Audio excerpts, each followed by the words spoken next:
Keanu Van Velden, Radek Saganski, Derek Coulson,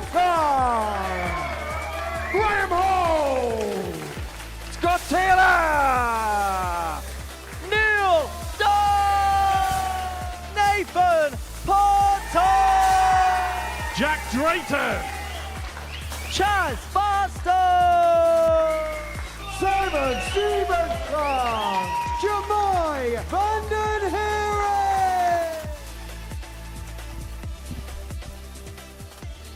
Derek Coulson currently sits at the top of the tree, but there is a queue of players ready to pounce on moving day.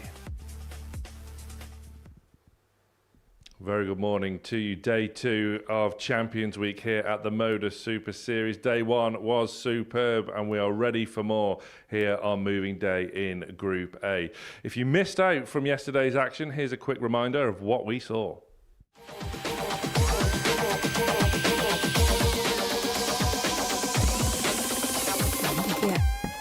First poke at a double, because Bartow looking at 120, needs the tops, and he denies. 94 after just 9. Brilliant.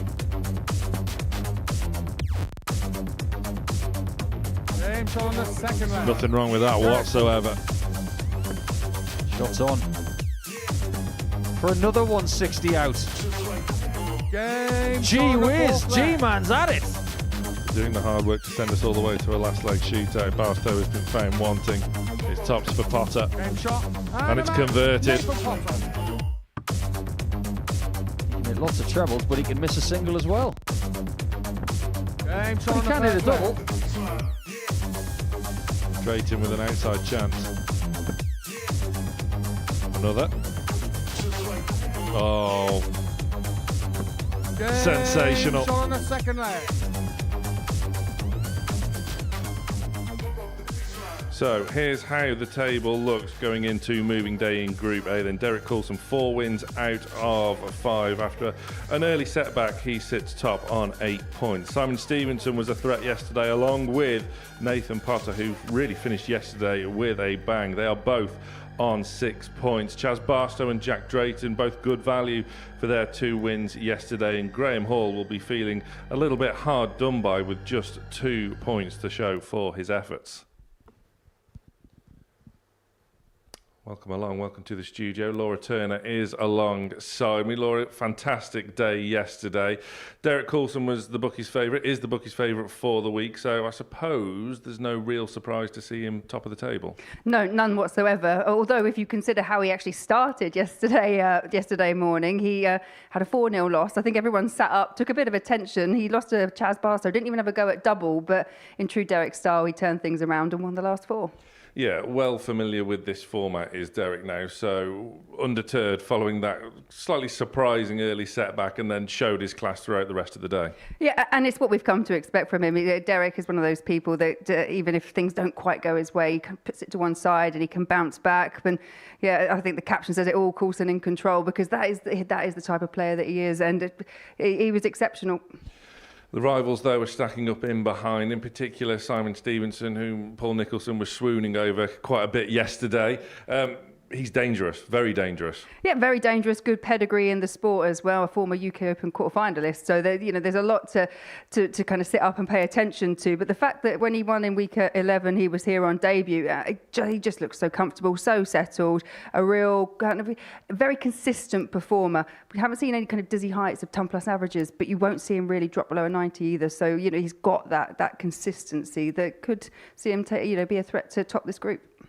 Speaking of Paul Nicholson swooning, he's already nestled in the commentary box, ready for today's play. Nico, away from the top 2, who caught your eye yesterday? Yeah, I think we saw a little bit from Nathan Potter yesterday. I think he's probably going to be the danger person when it comes to Tuesday, because when you look at the numbers overnight, Nathan had 2 ton-plus averages yesterday. One of them lost. But the levels that he's able to attain, that's something that everybody will have to be aware of. And here's the thing that really does get you thinking about moving day. Nathan only had 2 180s yesterday. He is a big maximum hitter, and he hasn't even massaged that category yet. So if he gets more today, he's going to get more chances. I'd expect him to get at least 10 more darts at a double today. So he is the danger person. From the sort of remaining players then, who would you say would be sort of most disappointed or maybe have the most scope for improvement coming into today? That would be Graham Hall. He averaged over 90 yesterday and found himself with 1 win from 5.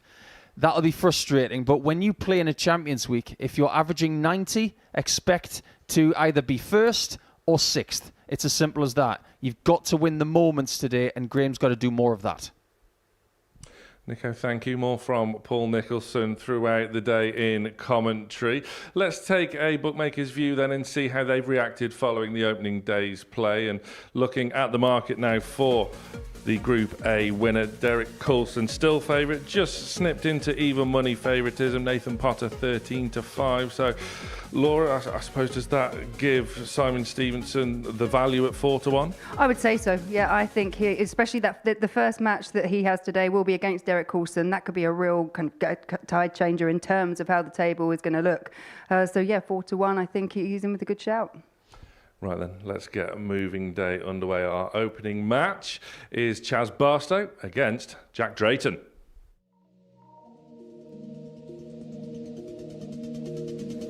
'20s for the bullseye then. It's the route.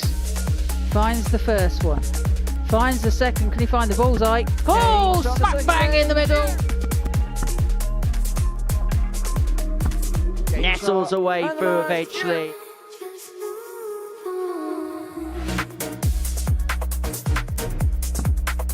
Can he take the chance? Yes is the answer. Finish things off now, averaging 88.14. He is pretty much playing to type, and he has a dart at the ball to win it. And win it in style. Drayton. Both of these players have an early chance to make an early move up the table here on moving day. Chaz Barstow started yesterday in scintillating fashion with that whitewash win over the tournament favourite Derek Coulson. Jack Drayton certainly had his moment as well, not least with a sublime 160 checkout. One of these two will move to alongside Simon Stevenson and Nathan Potter on 6 points. Derek Coulson, the man with the target on his back, on 8. Jack Drayton, still only 19 years of age, winning his regulation week on debut. Chaz Barstow, much more familiar face, England international, of course, electing to participate in Champions Week this week instead of playing for his country. Andrew Culling, once again, our referee for today's play. And as we get moving day underway, it's over to the commentary box with Laura Turner and Paul Nicholson. Thank you, Sam, and a very, very good morning, everybody. Permission to be excited once again. Permission granted. First leg, Jack 2. Because now we go through to day number 2 of this wonderfully poised Champions Week. Everybody would like to win Group A, but you can't do that today. You've got to do that tomorrow. So what is the mission for Tuesday? Make sure you're in the fold. 82. And like Sam just mentioned, if you win this game, if you're Jack Drayton or Chaz Barstow, you will be in second position 100. with Simon Stevenson and Nathan Potter before they play. Potter's got Hall in the first round today. Stevenson has got Derek Coulson. Plenty of scope for movement today. 139. But be prepared to have maybe an up and down day with so many different 57. talents here. Derek Coulson said yesterday, Laura, that nobody's going to run a card this week in Group A. We're about to find out if someone can. Yeah, it's just by way of the 66. amount of talent that we've got in Group A that it does feel like it's unlikely, not impossible. A player, it's all about timing, isn't it, with a lot of these things? You mentioned it earlier with Graham Hall. It's just taking those chances when the opportunity presents itself. As for yesterday, these two, obviously they met in the final game of the afternoon, and it was another game for Chaz Barstow that went to a last leg decider, but it was the one that he won. He kind of bookended his campaign yesterday. Yeah, I had a really good idea for a bit of merch yesterday. And it wasn't one of them. 180. Because Jackie we didn't require even get that many 114. 180s in the second half of yesterday, weirdly. We'll come back to that. Drayton's going for the 19 Shanghai. He's not going to take it, so Barstow can go off to another flyer here. 58. Chaz, you require 24. Whoop, that's not too close. 12. I think that first start put him off a bit. Jack, you require 56. Yeah, it really did drop down, didn't it? It was almost threatening the treble as opposed to the double. And, well, that one out the board. Chaz just looking on, slightly confused. Yeah, that was a bit of a look, wasn't it? 36. Well, Barstow Chaz, does you come back require for double 12. six, somewhat fortuitously. That's the kind of marker where you should hit it. 6. Bit of a slow start Jack, you in the require doubling 20. department, at least.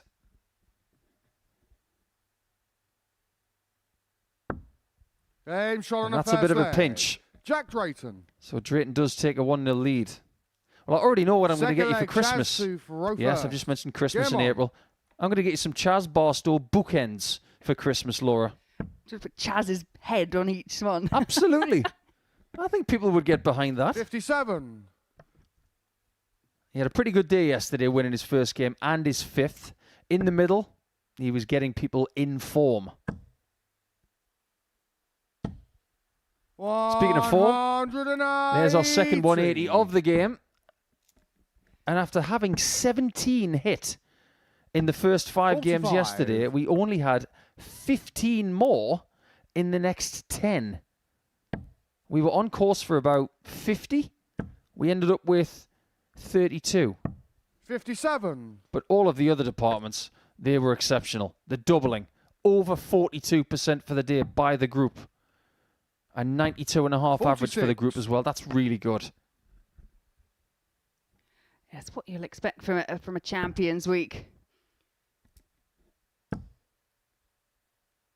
Well, after pinching that first leg, Jack Drayton now 140. full of focus. Did he just point at the board for a 140? Trying to start a new trend here. 93. Jack, you require 124. David Munya was here last week. He was giving it the old Bob Anderson when he was getting a max or a leg. Now, this is a leg that Drayton should win. 44. But then again, Barstow should have won the first. Yeah, 6 darts missed in the first leg for a breaker throw for Chaz Barstow. Now he finds himself on the back foot in a leg that he threw 60. first in. Jack, you require 80. And you just do get these players that kind of feed off the confidence. It could be a completely different game for Chaz if he'd managed to pin that first leg. Game shot on Second the leg is second taken by leg. Drayton. Jack Drayton. And he doesn't delay his efforts. That's a really good kill. Third leg, Jack 2 for row first. He averaged Game on. 94 and change yesterday, which is an excellent daily campaign. But one stat that really got my attention was that Barstow was the only person in the whole group that averaged under 90 for the day. 139. And he had the most 180s.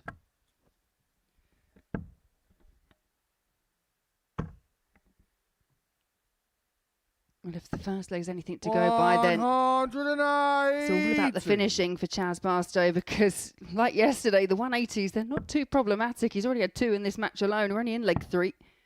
Yeah, Chaz had one of the lowest percentages on doubles yesterday. 93. And get a load of this.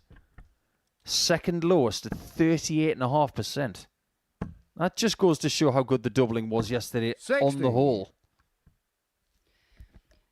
Yeah, I think the problem that I saw yesterday with Chaz was, like we saw in the opening leg, when he's missing a lot in one individual leg. He did the same thing against Derek Coulson in his 83. opening match yesterday. Missed 5 in his first leg, but got away with it. Whereas today's missed 6, hasn't got away with it, and that's where he's being punished. That's where it could just be tightened up, despite the fact that 44. the checkout percentage is still really makes for good reading. Yeah, it does. Anything above 36% really is of a world-class nature. 100. Although we look at things slightly differently these days. Because people are getting those 40+% checkout ratios more 85. often than ever. Jack, you require 86. If he needs the ball, it's right there for him.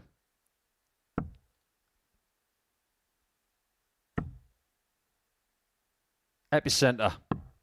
61. Chaz, you require Only gets the aftershock. 132.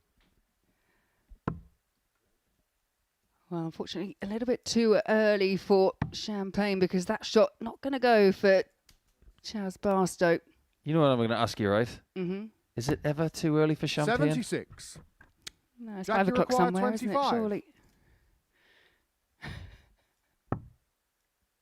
2 hits for a 3-0 lead. Game shot There's on nothing the wrong with his third leg. doubling now. Jack Drayton. He's hit his last 2 from 2 shots. And Barstow might be in the end of what he did to Coulson in game 1 yesterday. Game on.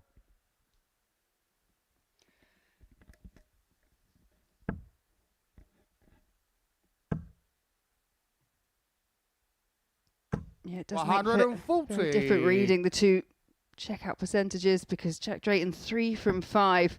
Chaz Barstow 0 from 6. The only opportunities for Chaz coming in that very first leg. 140.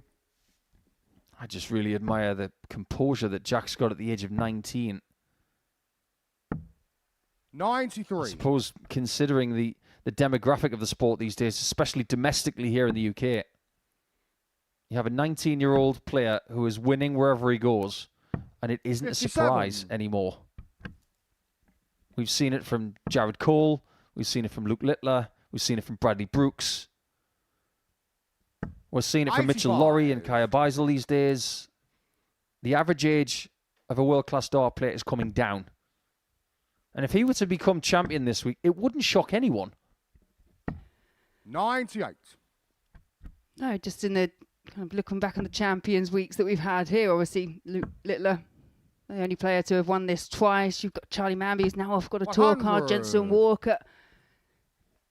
If you're good enough, then age is completely irrelevant because I guess you look at the other end of the scale and you've got a Derek Coulson who's playing some of the best darts of his life at the moment. Absolutely.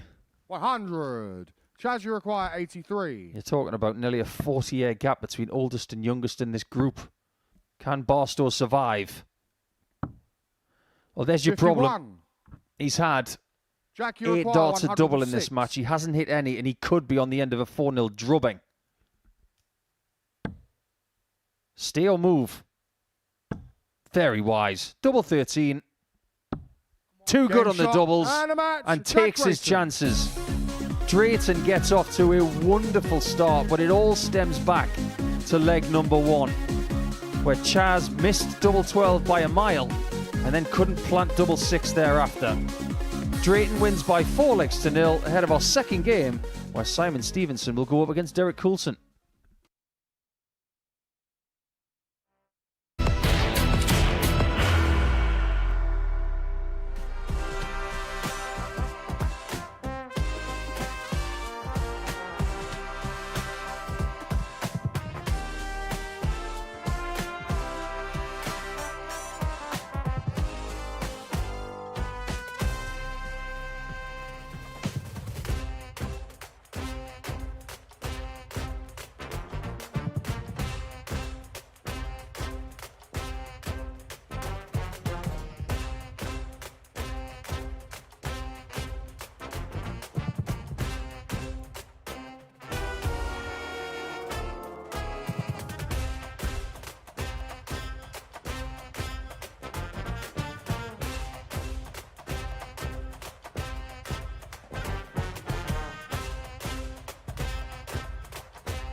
Welcome back, welcome along to Moving Day in Group A in Champions Week here at the Modus Super Series, live and free on Pluto TV. Before the break, we saw our opening match of this morning, where Jack Drayton whitewashed Chaz Barstow in impressive fashion. Some superb doubling on display. That man there, Simon Stevenson, has the ability and potential and the chance to blow the group wide open early doors on Moving Day if he can get the win over the current table topper, Derek Coulson. This match yesterday was won 4-1 by Coulson. Well, Stevenson has the darts this time, and if the 54-year-old from Plymouth can get the win here, he will move alongside DC with Nathan Potter to play his opening match as well. So things could get very, very interesting indeed. Should, however, Coulson get the win, the 57-year-old from Market Drayton in Shropshire, then he will have a bit of breathing space for a little while at least at the top of Group A. So this is going to be very interesting indeed. Early doors. And much like we said yesterday, Paul Nicholson, this match really could go either way. Yes, it could. But what's really got my interest before dart is thrown competitively in this fixture is that Jack Drayton started the day in 5th. First leg, Simon. Yes, only one game has been played, Game on. but he's now 2nd. And I think there's going to be a lot of movement today. And I think there'll be more movement if people can stop Derek. Because he's in the chairman's chair. 100. He's at the top of the table. If he keeps doing what he does, I can see him getting 22 points and winning this group. I don't see him winning every game today or every game 100. tomorrow. I see him losing to somebody either day. I just can't tell you who that's going to be. No, that was the theme of yesterday, wasn't it? Everyone was taking points off each other. 100. And Derek, when speaking to him yesterday, sort of agreed with us as well in that no one is going to run through the card in this Group A on Champions Week. I think that's the attitude of DC, isn't it? He's very humble. He's very realistic. 85. He's not overconfident. He's just hard-working. And he's smart. Some people will come here and say, I'm going to beat everyone. That's what I need to do. I need to beat 100. everyone. When in fact, Derek, coming in this venue this morning, he'll be focused fully on Simon Stevenson. And whatever happens in this fixture, he will adapt for when he plays Jack Drayton in Game 4. 60. Nathan Potter will be watching on with intrigue as well. He faces Graham Hall next. I mean, Graham in turn 82. could really kickstart his campaign today. He has every right to feel somewhat aggrieved. Had some very high losing averages yesterday. Yeah, Potter lost the game with 102 plus. 180. I wonder how many 180s we're going to get today. We've already had 4. How many ton plus checkouts are we going to get? We haven't got one yet in this game. 85. Derek, you require 76. So that maximum from Coulson has really just fired himself back into this leg. That helps as well. And so does that. Leg. Clinical. Stevenson was cruising and coasting Second to that leg, opening Derek leg, two for and Coulson has snatched it away from him. I'm going to word this very carefully because I want this to be the ultimate compliment to this left-hander. More than half a leg 97. in 5 darts. Just when you think you've got a comfortable leg situation, Derek Coulson denies you. That's why he's so good. 100. That's why he's been here on so many occasions. He's won 5 weeks. It's his 6th consecutive Champions Week due to the one time he didn't win the week. He was the best loser, if you like, for his first reserve. 140. I don't know if you remember the game that he had with Mervyn King at the Circus Tavern when they played the World Seniors. It was a great game of darts. 140. But he shocked Mervyn to his core because Mervyn didn't know anything about him. He just thought he was a qualifier. But we all knew, we all thought, Mervyn, you're going to have to play brilliant here. 140. And Mervyn knows a little something about Derek now, doesn't he? And I think the whole world does. That was the match of the tournament of the World Seniors. 81. Coulson getting Derek, all the you way to require the semi-finals 124. for being defeated by Graham Usher, who in turn was defeated by Ross Montgomery in the final. Coulson looking to double his advantage 92. in the sensible way, with Stevenson not yet on a finish. Stevenson averaged 94.57 yesterday.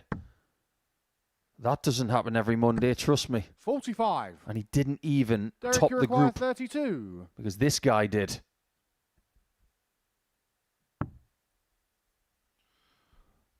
Double 8 again.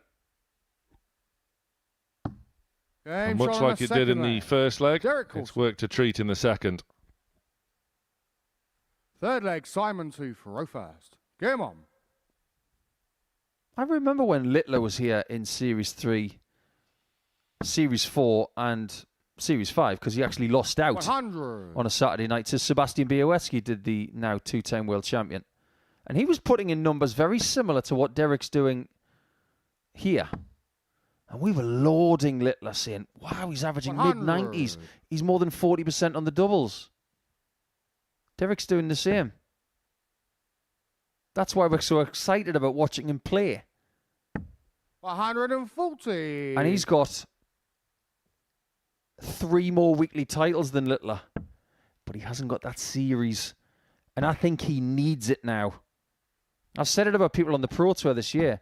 41. In particular, Luke Woodhouse. I don't think he wants to win in 2026. I think he needs to. And in 2026 here, I think Coulson needs to win a series. 140. Yeah, you can say the same as well for the likes of Neil Duff, who's back here later on this week. Duffman, a 6-time weekly winner, yet to win the series title. Scott Taylor has been there, done that. He's back for 85. Group C this week Simon as well. Require 121. We can match the achievement of Luke Littler, getting his name on the trophy twice. Time for Stevenson. Pulls the shot. That's aggressive. 59. But the single leaves him on 62. With Coulson back on 275, he's hoping, don't do a 180 again. That was smart. You always go bull on dot 2 49. on 275 if you Simon don't get the require treble. 62. So Stevenson's got time on his side. Yeah, the execution wasn't there. It's a rarity. Stevenson 42. can almost now coast to a leg, but has to wait a little bit longer. It's a curious shot, that isn't it? He goes for treble 10, gets the single, because he's trying to leave double 16. 98. Then he goes 12 Simon, for you tops. require 20. If you prefer tops, you should really go for 14s. Because 14s could leave you on 10s. There you go. Game First leg of the shot on day for third Stevenson. leg. Simon Stevenson. Well, tops and 10s were working a treat Fourth leg, for Derek to throw Simon first. yesterday. Game on. If you could cherry pick in this entire calendar year for 3 players to get a series title 180. based on grandeur of winning in this building over the last 3.5 years, I think it's pretty simple who you'd 60. pick. Coulson, Duff and West. Because none of them have won a series yet. And they've won so many weeklies between them. 140. Duff's won 6. Coulson's won 5. And West has won 5. 140. And they've all got something in common as well. None of them have been to a final in Champions Week. As in the final game. West has been really close. 130. Duff and Coulson losing semi-finalists in the previous series champions night. Coulson had one dart to beat the eventual champion Charlie 100. Manby. Derek, you require 51. He's going to get darts here for a 3-1 lead. And he is going to choose double 16. Just looking to stack it over the Game top, shot on the just fourth leg. like Derek that. Coulson. Perfectly done. Just like the double 8 in the previous Fifth leg he leg, won. Simon to throw first. Perfect Game on. marker. Didn't really have to spend too much time aiming because he knew he was going to hit it. That is darting sharpness right there, knowing that you can hit that next shot. 140. It doesn't even entertain your brain that you are going to miss it because you feel so good with what's in your hand and how well prepped you are that I'm going to hit that. 134. Fantastic cover shooting in response to Stevenson's real strong opening visit to this fifth leg. Stevenson 140. backing it up. Can Coulson do the same? You know, if we were living about 1,000 years ago, maybe a little bit longer ago, 85. Robin Hood was around looking for people to be his cronies who could throw stuff really accurately. I think Derek would be top of his list. 43. See that apple on the top of the Sheriff of Nottingham's head? Can you just get rid of it? Be one hell of a throw from Mark at Drayton. Case in point. 60. There's lots of stories from Irish mythology about people throwing stuff from Ireland towards Scotland.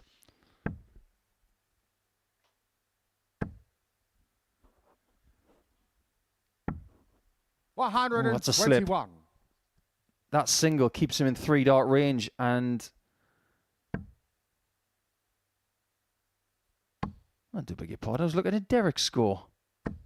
140. He is in 2-dart range. Simon, you require 57. But he does have to burn that dart, though. Should have been in 1-dart range. Nice enough guide. Utilised it superbly. Simon Stevenson. Coulson was ready to take his chance. Sixth leg. Stevenson Derek keeps Rofer. himself Game on. alive. What you've got to understand about the Stevenson game, it's the laterals. When his darts go in the board, they're not going in very upright. They're not going in that flat. It's quite neutral. So what he's got to utilise for tops, which he really likes, is this ability to use the laterals. There you see the angle. 121. Very neutral. So when he misses tops high, his automatic thinking is, am I going left or right? Because I can't get it underneath when it's too close. 180. Coulson chalks up another maximum.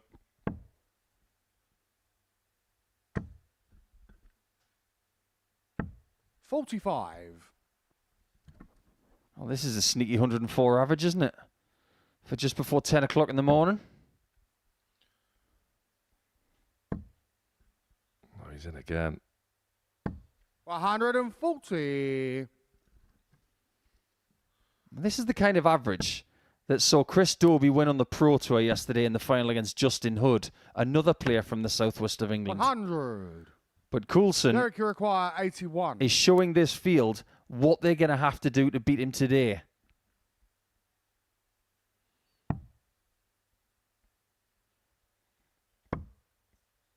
Well, can just afford to 49. set things up.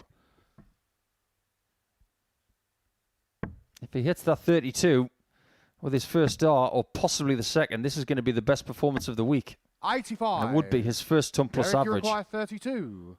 Well, he'd have known the importance of this match early doors Game today. shot. And he a has match. pierced the Derek centre of the Coulson. double 16 to convert it into a 4-2 win over Simon Stevenson. Derek Coulson remains top of the Group A table and now forces the questions onto his rivals. 103.5 average, 3 maximums in a comprehensive display. Nathan Potter against Graham Hall is next.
Before the break, Derek Coulson fired in the highest average of this Champions Week so far, 103.56, and a 4-2 defeat of Simon Stevenson, putting Coulson comfortably now at the top of the table. That man there, Nathan Potter, can close that gap in quick succession.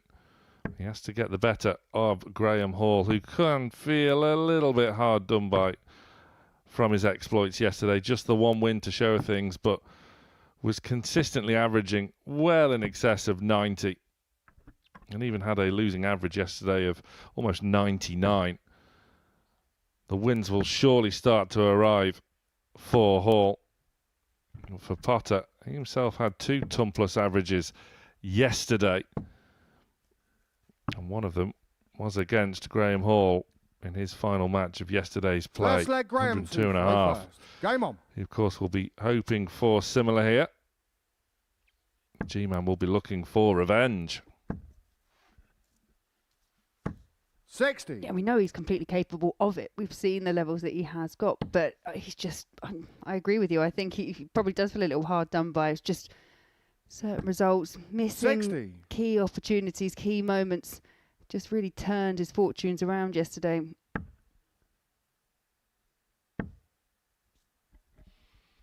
Had his moments, Hall. 83. His one win coming against Chaz Barstow. Took out 160 for good measure as well. 140. We have to say, Nathan Potter, one of those players, he's on the up, confident player, and someone that we've seen here a few times at the Super Series, and each time he's one of those ones that's just getting better 41. and better, and now away from this venue doing good things. Yeah, this Champions Week has come at a real good time for Nathan Potter. He's in a real rich vein of form. Coming into this week in real good nick.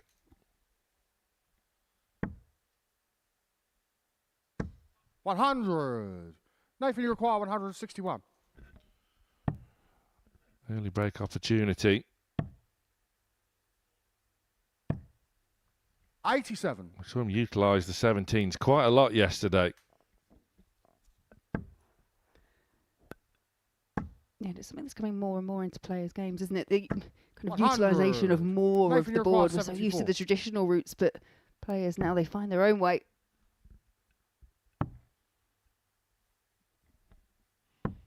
$54. Well, never up, never in. Graham, you require 117. Hall. This would be a crucial early hold. Tops the target. 77. He goes too high. Nathan, you require 20. Yeah, couldn't finish the combination, and it just offers up this other chance here. Nathan Potter's Thanks, finishing on the was first pretty leg. good yesterday, Nathan and Potter. that seems to be continuing. You have to say, looking at the finishing stats Second for leg, Nathan yesterday, two they for were Rowe all first. mightily impressive. on. Lowest being 37%, highest 48.88%, and that player was indeed Nathan Potter. 140. Yeah, strong stuff across the board, wasn't it? Proper Group A, proper Champions Week Group A. 180. And that is proper Champions Week scoring. First maximum of the match going the way of Graham Hall, and that's the only thing I think with Nathan Potter where 100. he perhaps didn't shine as much as what we're used to seeing, is just the 2 maximums. Had the lowest maximum count yesterday. 140. Well, 5 out of 6 ain't bad for Hall. He's 91. responded well.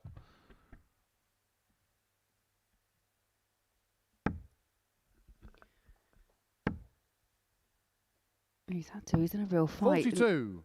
Despite Nathan, you require going 170. 180, 140, he may not get back to the board. Oh, that would have stung. 100. Graham, you require 139. But again, almost like Coulson did against Stevenson in the previous match, Potter has just rallied late in the leg 99. and he's going to pick Nathan, the you require pocket of 70. Graham Hall.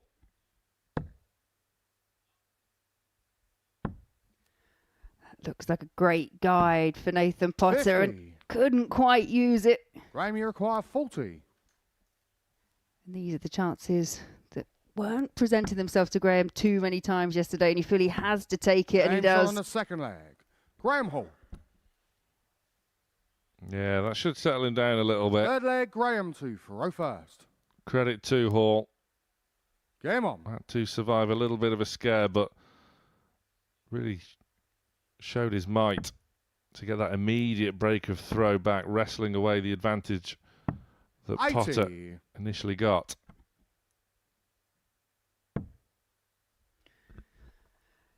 Yeah, got the break back, but what you can't do now is rest. You need to be able to 140. try and maintain that high level that saw you find the break of throw.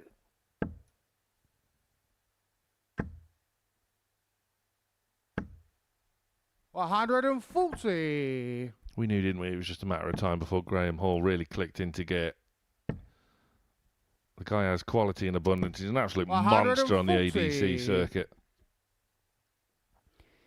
Yeah, himself a former PDC tour card holder as well. Has a wealth of experience. 60. And I think for someone like Graham, you know, sat at the foot of the table after the first day. Yes, there's still loads to play for, lots more matches to come, but even if you're not going to top Group A, you're starting to think of vying for 140. position, because the next best thing is to be playing in Group B. Yeah, as always, 3 from 5 qualify for Champions Night from 100. Group B, 2 Making you from require 6 81. in Group C. Centre of the board. 56. Almost. Graham, you require 121. Who had just the solitary ton plus checkout yesterday. Is this going to be number 2? It's the ball for Hall. 91. Nathan, you require 25. Well, the line was spot on. Length found wanting. Could be awkward for Potter. Not a And jot. shot on a third leg. Superb once Nathan again Potter. from Nathan. So yeah, I saw that a lot yesterday from Fourth Nathan. I'm leg, in Nathan agreement. to The way throw his first. darts land, Game on. it looks like it should be awkward, but it's not for him. I don't know why. You know, normally that you would feel that's a blocker, and it would be difficult to find a route through. But he was 43. doing it with the scoring phases. He was doing it with the finishing yesterday. He's not a big switcher, is he? He perseveres and it 59. pays off.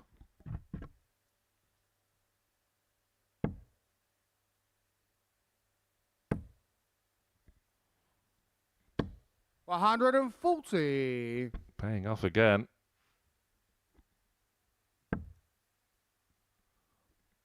Hall battling back. 180. Yeah, battling back with his second maximum of the match. 100. And you feel the way that Nathan Potter's playing here, Hall's going to need more of the same. 56.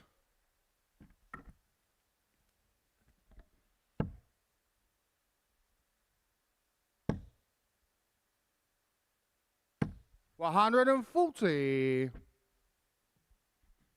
Well, you mentioned earlier, Laura, that his maximums weren't happening as often as maybe Nathan Potter would have hoped, but the 140s, relentless. Game shot on the fourth leg. And he's rounded Nathan off yet Potter. another leg, and it is almost starting to appear as though leg, Nathan Graham Potter to could throw well be on a first. collision course Game with on. Derek Coulson in match number 7.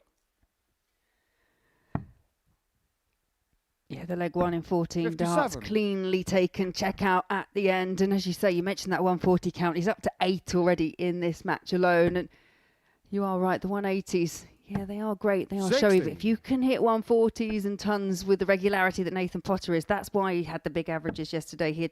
There was 2 ton plus averages, and they both went to Potter. 140. And again, Graham Hall averaging almost 95, finding himself 3-1 down. 60. You must get to a point you're scratching your head thinking, what more do I have to do?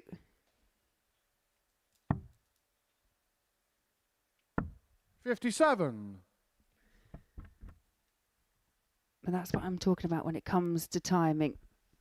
There's a real opportunity there for Hall just to have pulled away slightly more. 100. No treble found, and now Potter right back in the leg.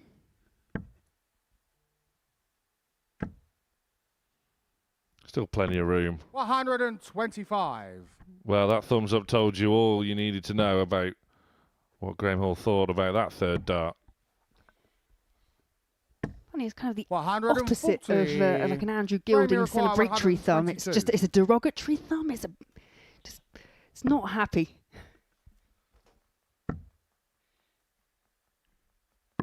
Well, he's happy now. Game shot on the 5th leg. There was Graham no Hall. thumbs up on that Yeah, occasion. that's when we should be seeing the thumbs up, right? 6th leg, Nathan to throw first. Game on. Well, Potter appreciated it. And again, Hall is going down swinging. 100. Yeah, this is the difficult one. Has to find a way of breaking Nathan Potter, who 100. kicks off with a steady thumb, followed by Hall.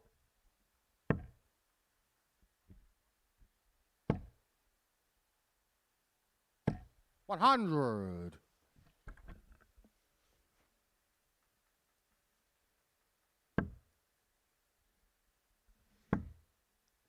You'll be disappointed with that second dart because yeah, the lie was good. There was 140. plenty of room in the bed.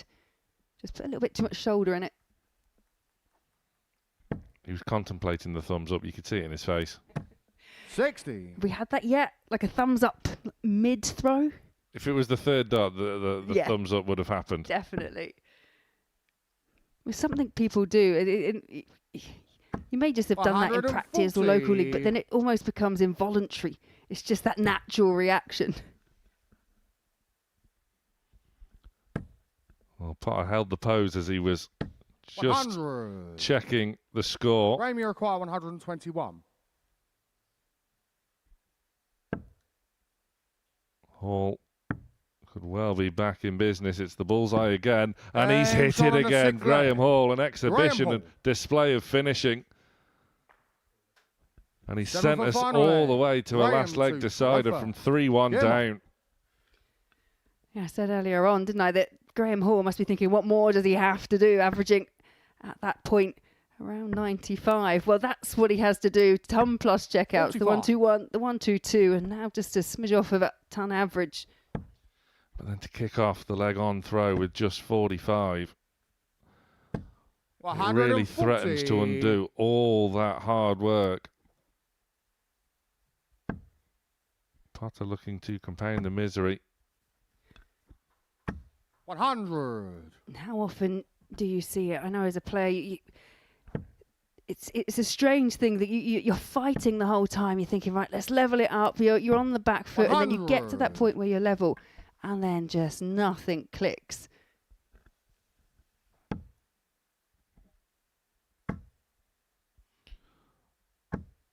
Well, 140. Well, that almost clicked perfectly.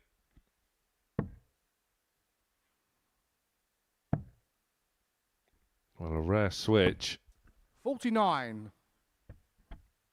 Hasn't worked for Potter. And now, there's hardly anything separating these pair. Just the 4 points between them, plus 100. these from Hall, and that is a great pick-off with the last dart. We have a trio of ton plus checkouts from Graham Hall. 123. We might have to. Graham, you require 116. Potter expectant on 89. Hall has a match dart. He's Game shot taken and the a match dart. Graham Hall. 3 ton plus checkouts in a row has seen Graham Hall come from 3-1 down to beat Nathan Potter 4 legs to 3. We knew how competitive this Group A was going to be. And the bottom of the table, Graham Hall has beaten Nathan Potter, who was poised to move up into second. Almost a ton average for Hall. That was impressive.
What a performance from Graham Hall before the break. He was 3-1 down against Nathan Potter, but checkouts of 122, 121 and 116 saw the G-Man get the 4-3 win in a real special display.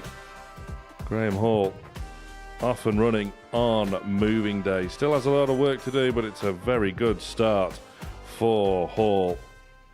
As we move on to our second round of fixtures, this is first against second. Both Derek Coulson and Jack Drayton winning their opening fixtures today. I've seen Drayton elevate himself into second spot, and it's his turn to have the potential to blow the group wide open. But Derek Coulson over 103.5 average in his opening win today against Simon Stevenson. He is the man with the target on his back. Back to the commentary box we go in the company of Laura Turner First and leg, Paul Derek Nicholson. 2 for first. Game on. Thank you, Sam. I'm not sure what could have gone better for Derek Coulson in that first round of action. He puts in the best display. He gets himself the win. 140. And then his closest challengers lose. But now things change again, don't they? Because the person in second place is the person he's playing now. So all he's done is play the people in second place so far on moving day. But on this occasion, he does have the darts against a player that he beat yesterday with a typically 97. brilliant Derek Coulson display of 96 average, 4 out of 13 on the doubles. But 4 out of 13 on the doubles today, that's not cutting it. Everybody's playing better than that today, Laura. Yeah, just look at the previous game. Graham Hall, it was a finishing masterclass in the end. 3 ton plus checkouts. He only had 1 in the entire day yesterday. 140. So is it fair to say that we're just carrying on with what we did yesterday? Yeah, just not knowing who's actually going to top the group. Obviously, Derek is in 65. pole position and can really cement his position at the top with a 124. win over Jack. But Jack Drayton looked pretty comfortable with his 4-0 win over Chaz Barstow in the first. He's already psyching himself up in the background for potentially another 160 checkout. 42. Had one yesterday. Jack, you require 160. Not this time. He could be on the end of his first leg loss here on Tuesday. 100. And Coulson will Derek, you go ball. require 82. He's not shy of a tops or a double 16. Let's see if he can hit a bull or a double 10 to finish the first leg off. Double 10 it is. 62. This is an opening that Drayton Jack, you will have require to take. 60. Yeah, if he's going to win, he's going to have to find a way of breaking. This is a perfect opportunity for Jack Drayton.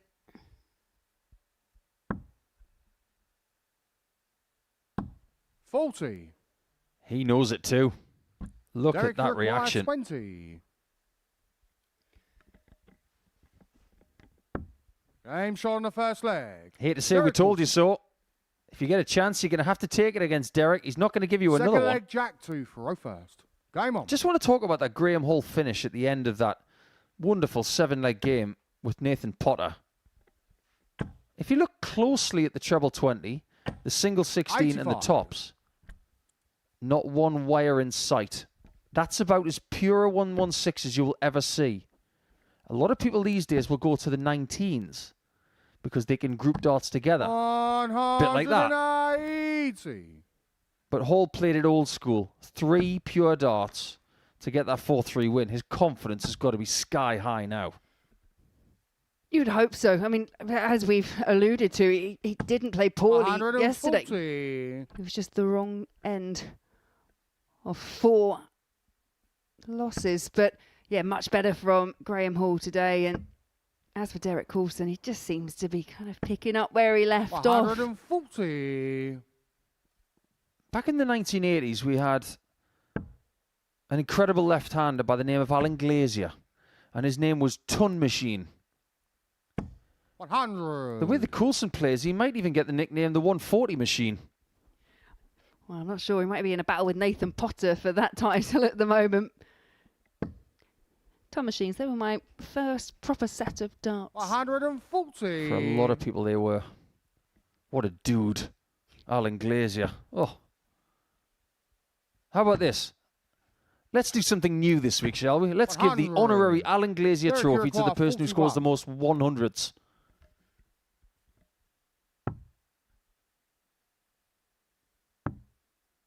This is in. You just knew it. Game shot on the Even second Drayton leg. knew it in the Derek background. It's predictable brilliance from one Third of the leg, best Derek players Rofer. who does not have a Game tour on. card.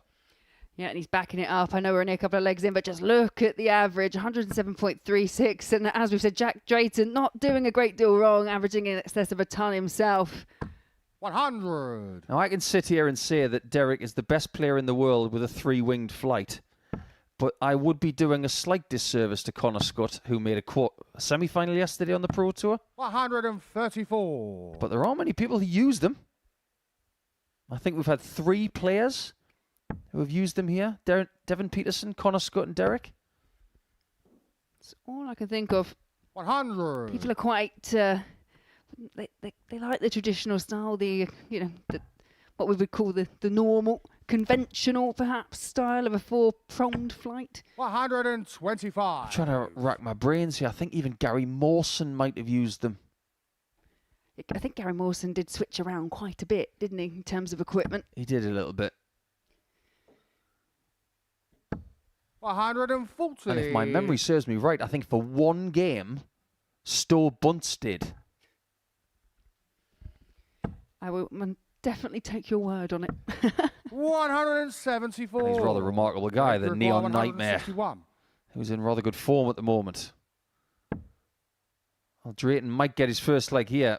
And it just goes to show what he's got to do to get a chance like this. He's got to be on a 2-darter after 9 darts.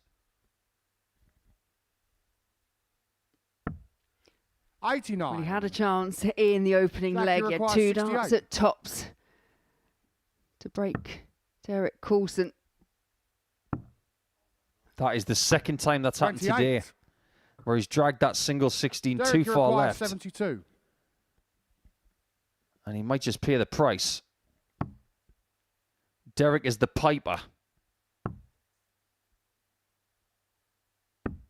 60. And for once, he's missed. Jack, you require 40. Jack Drayton will feel himself rather lucky to have got back to the Yoki. Game But shot on the nothing lucky third about leg. that. And Jack a little bit of a Drayton. reaction there from Drayton. Bit of a come on. Fourth leg, Jack to Rofer. We know he's good Game at on. golf. He is a greenkeeper at Fleetwood Golf Club. Wonderful place up on the northwest coast. If you like it a little bit chilly and a little bit breezy and a little bit golfy, that's your place. 57.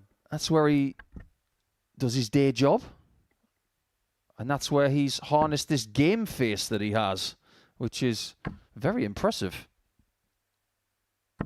121. What is it about Fleetwood and dart players, by the way? Imagine playing locally up there and stumbling into Jack and Wes Newton and all sorts of others. Yeah, definitely is a bit of a hotbed, isn't it? 95. Yeah, you got to be committed to go to that part of Lancashire, because when you get off the M6 motorway, it's at least another 30 minutes left. Yeah, I'm pretty sure they had their county venue out of there for a while, or at least around there. 180. Just recall going past Fleetwood FC.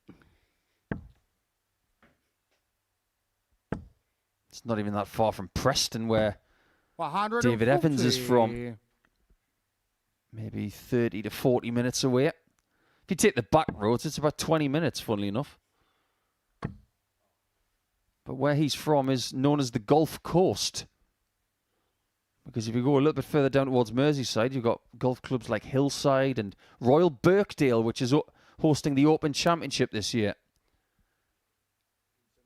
Well, Coulson looks a bit puzzled on 175. 44. This is an opportunity for Jack to get back into this game. He's been closed out until game 3. Or should I say leg 3.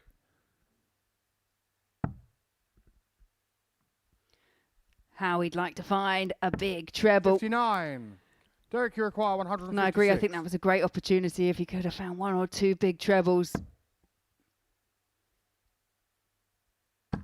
150 is a very big ask. But we've just seen 3 ton plus checkouts in a comeback 56. effort from Graham Hall. But Jack, they you weren't require this big. 150.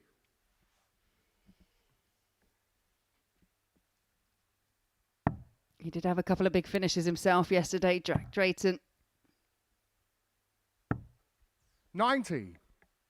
Derek, you require 100. He was feeling like he needed to hit that. Double top.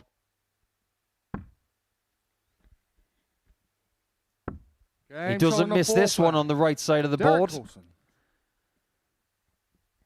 This is going very, Fifth leg, very well Derek for to Derek. throw first. If he wins this game, Game on. he's going to create a 6-point cushion at the top of the table. It just seems to have become this kind of Group A specialist, 83. Derek Coulson. Now we know, and it's well documented, well talked about, that Derek Coulson, more than a lot of other players, he likes to have the days off. He likes to kind of be able to kick back, rest, put his feet 43. up, do what he wants to do for a couple of days before coming back for Saturday. And he's kind of got it down to perfection. Not every player is able to kind of switch off for 2 days and then come back to the same tournament. 140. I was convinced that this week Derek was going to finish either 2nd or 3rd in Group A, and he would win Group B. Because he's won Group A in Champions Week before, he's won Group C 133. twice in Champions Week before, but he's never won Group B. Now I'm nitpicking.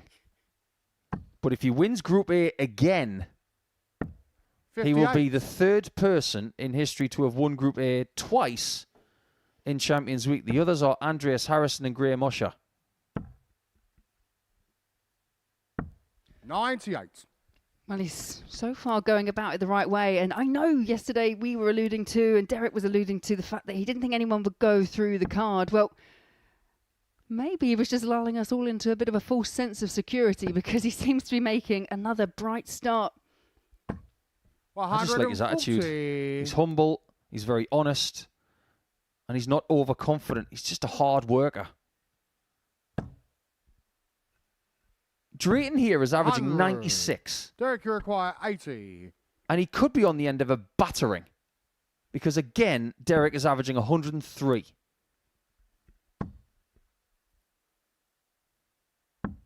$40. To stay in the game, it's the kind Jack, of you finish that require Graham Hall was 127. finding. 1 treble, 1 single, and a bull. It feels much more gettable than the 150 he had the leg before, but it's not going to go for Drayton. 59. Derek, you require 40. This feels academic. Game And it shot was. And a match. Because Derek Coulson this time has averaged 101.07. And he did so after missing 6 darts at a double. It just goes to show what he's got in the locker. A couple of maximums in there. The 140 shooting was exemplary. And he now does have a 6-point cushion at the top of the Champions League Group A table.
Welcome back. There has been movement on moving day here at the Modus Super Series. It is Champions Week, day 2 in Group A, but all the movement so far has been below Derek Coulson.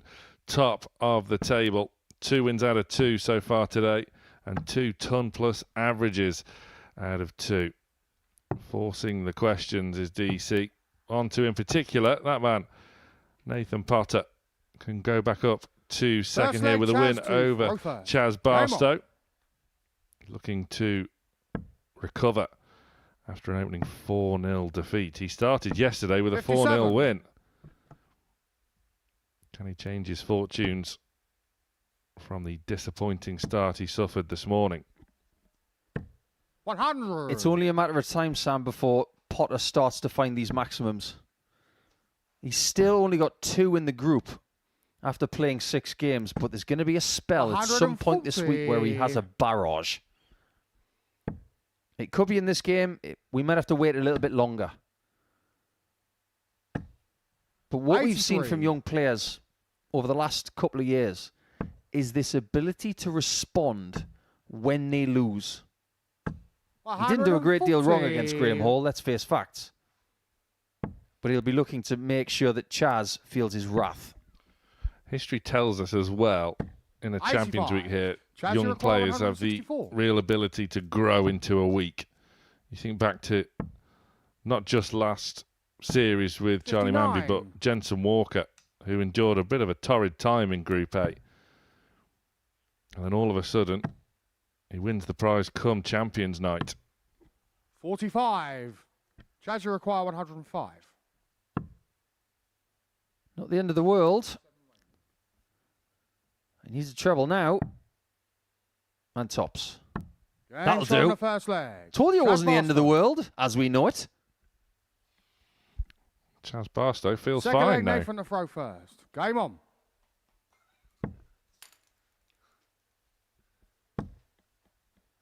Yeah, first leg of the day for Chaz. 100. And in particular, getting a double with his first dart, which is something he could have done at the start of the day, but unfortunately messed around on the outer ring. He ended up having 8 darts at double, but not hitting any. Potter had 8 darts at double and hit 3 and still didn't win. So there's one of those 180s.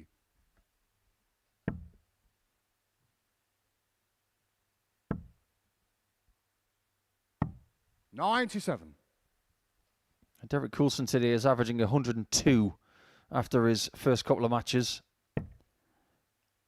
These players are very aware of what's going on. They do have a monitor in the practice room. 45. And they do see some of the stats that come through the fixtures that they're not playing in. If they want to win this group, they know they're going to have to find their top 140. level. I mean, even if Coulson does start to run away with things, which I don't think will be, I don't think it'll be totally that simple whatsoever. I think there's a lot of water to go under the bridge in this Group A.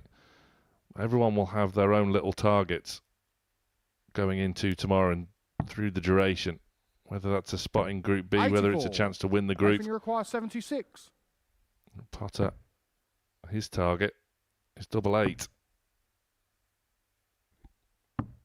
Game shot on the That's a lovely dart. Nathan Potter. Maybe it doesn't go in the same section that he was aiming for, but it's in anyway, and it is 1-1. Chaz 2 for And I have a very strong opinion about Barstow. If he's going to make Saturday and Champions Night for the first time, he's got to get into Group B. Because the last 2 times he's been in Champions Week, he's gone into C from Group A, and it hasn't gone well. I think he's more likely to make his first Champions Night in his home county if 25. he gets to Group B.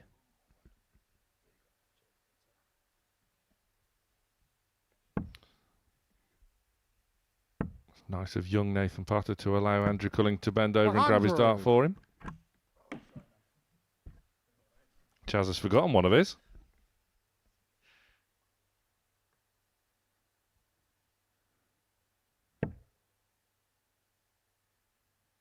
Yeah, the referees these days are very, very gracious, aren't they? 60. They don't mind retrieving something for the player.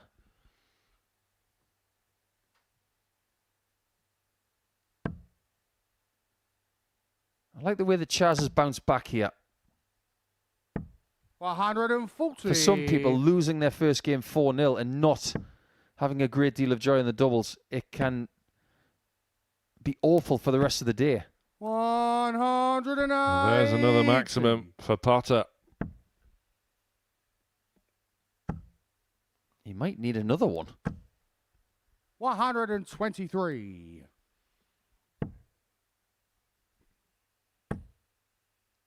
You asked for it.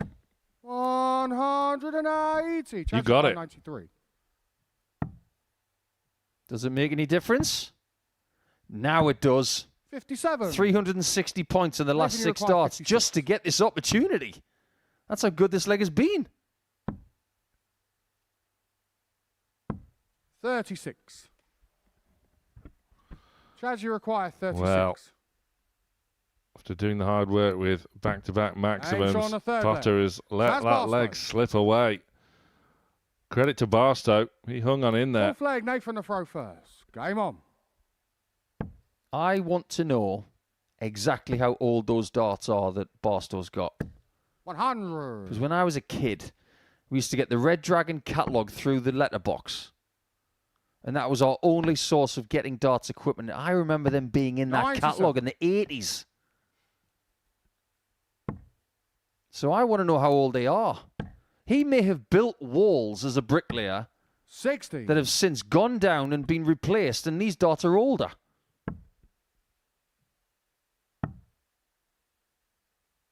$96.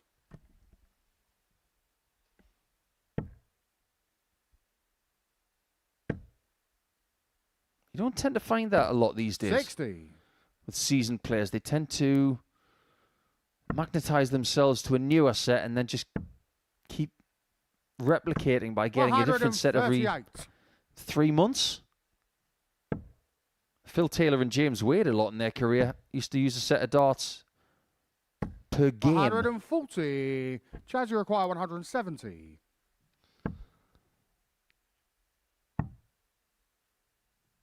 Well, the Bricky can't go 96. fishing on Nathan, you this require occasion. 141. Can Potter convert the 141? No, too low. 61. Chaz, you require 74. Hasn't missed a dart at a double yet. That And continues. on the fourth leg. All of the woes of Barstow. game number 1 are gone. And now he's 3-1 up on Potter, Fifth leg. who Chaz, himself was throw 3-1 first. up on Graham Hall Game on. when he played a couple of games ago. And now he's got to reverse it the way that Graham did against him.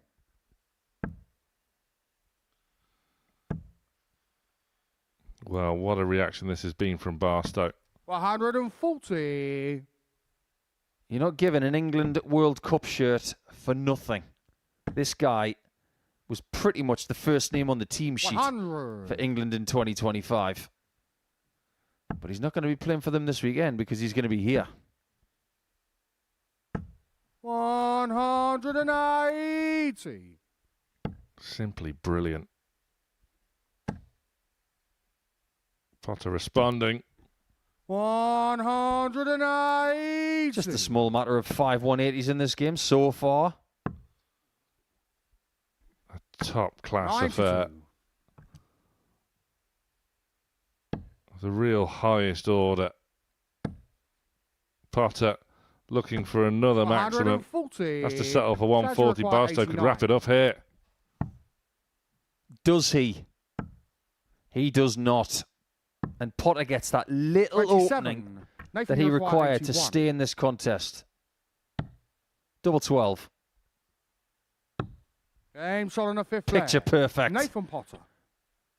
And we've got a real barnstormer on our hands right now. Sixth leg, Nathan to throw first. Barstow averaging Game nearly on. 103. And again, Potter averaging 97, but he's not over the line.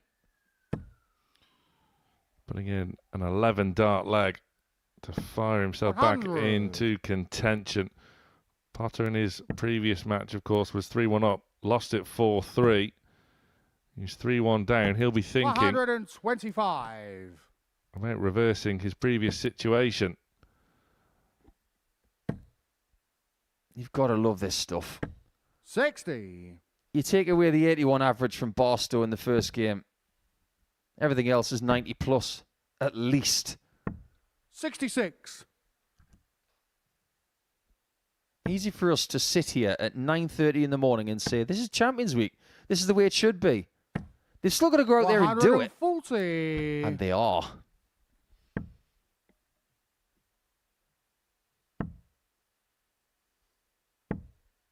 $55. I'm sure it will also focus the minds of the players yet to come in this week. The likes of your Scott Taylors, your Neil Duffs, Radek Zagansky, 59. Kiana Van Velzen, Steve Green, everyone. Yeah, I really hope that Keanu Van Velsen's not celebrating his birthday too much today. 140. Because he's got a job to do in a couple of days. Many happy returns, Keanu.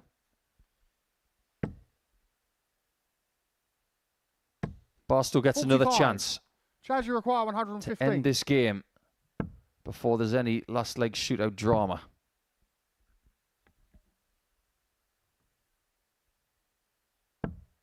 $99. What a find that was. 97.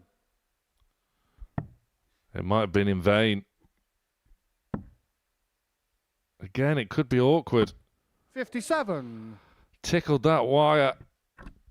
Chaz, you And require Barstow 16. now can enjoy the fruits of his labour. Doesn't he Game shot. just? And a match. What a performance from Barstow. Chaz. That's the best he's played in this group so far. And why is it that everybody's playing their best against Nathan Potter?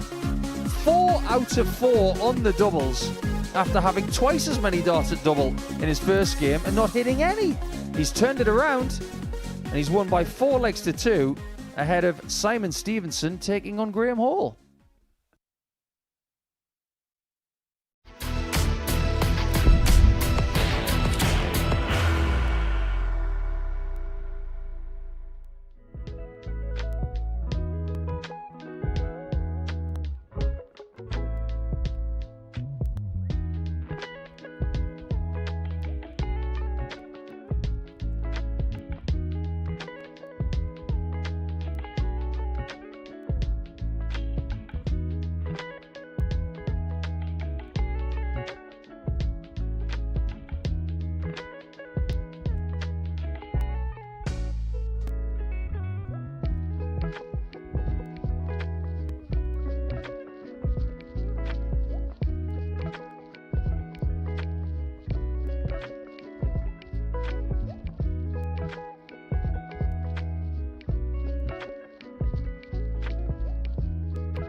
Welcome back. Before the break, Nathan Potter was on the receiving end yet again. Back-to-back defeats for Potter now.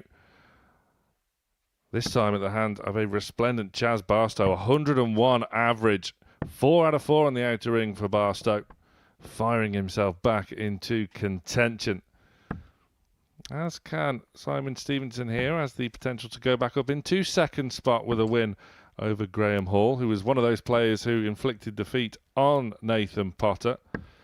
Graham Hall coming from 3-1 down, finding 3 ton plus checkouts to win 4-3. First leg, Simon. If he could back up first. his opening win, he's back in contention.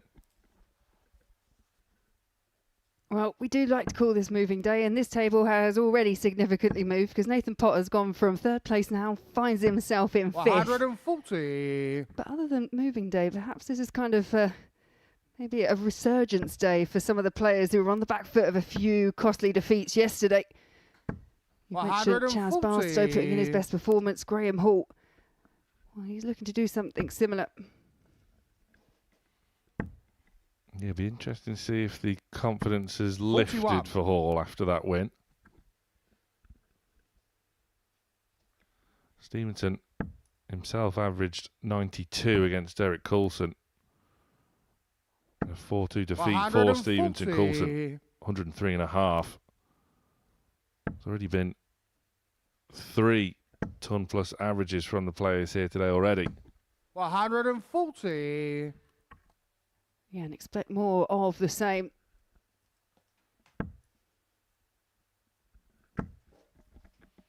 I will.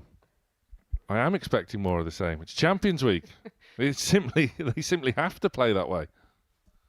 Not quite sure what happened 81. there, whether it Hall was just annoyed that he dropped the dart. He kept looking up. I wonder if it was the live lounge fly making a unwelcomed reappearance.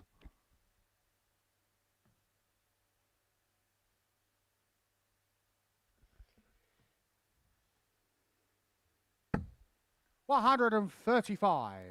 Graham, you require 140. So, ton plus checkouts weren't a bother for Hall in his previous match. He's going to have to just tee one up here. He's made a bit of a 23. mess, and there we see the return of the 25. thumb.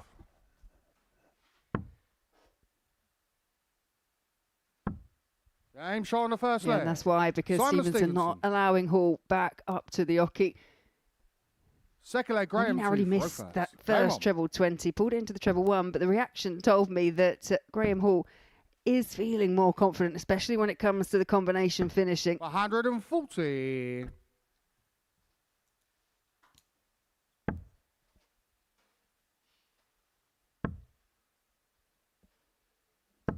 $60.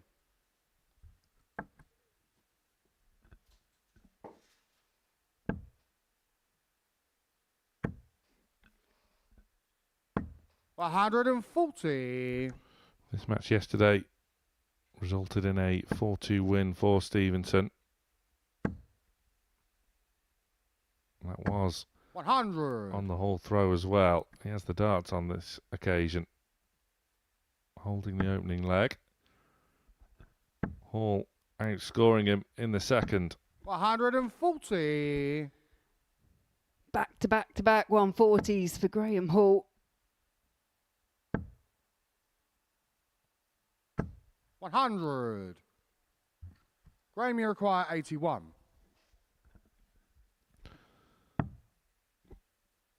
Well, still a potential 12 dart leg.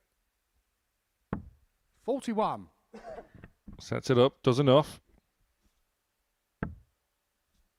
Stevenson trailing. 100. It's a good Graham, you find with the require last 40. dart. He doesn't want to finish, but Hall looking to finish it off here. Level it up at 1 apiece, but he's chasing that double round the board. Yeah, quick glance Game shot on over the second to leg. the scoreboard. Graham I think Hall. he was hesitating there whether to go for double 5 or not. Third leg, Yeah, Simon looked to across, throw saw first. Stevenson on a Game on. finish. He had to go for it. Just refocus the mind there. 60.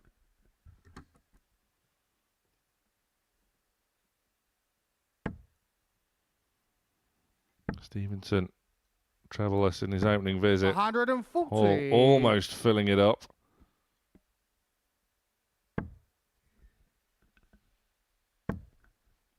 Yeah, the way the table looks at the moment, 45. 4 players on 6 points, but Derek Coulson, you have to wonder if anyone can reel him in, because already at this early stage, he's 6 points clear at the top, and he will be taking on Nathan Potter next. 180.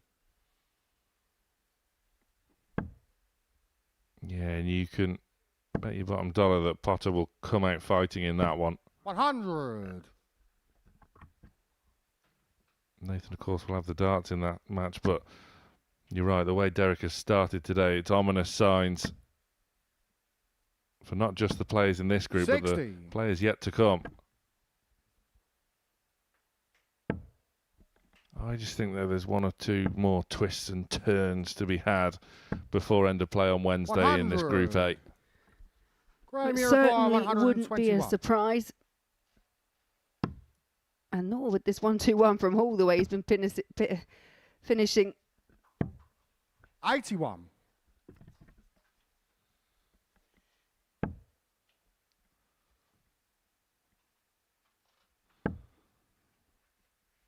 Another would just certainly apply a bit of 100. pressure.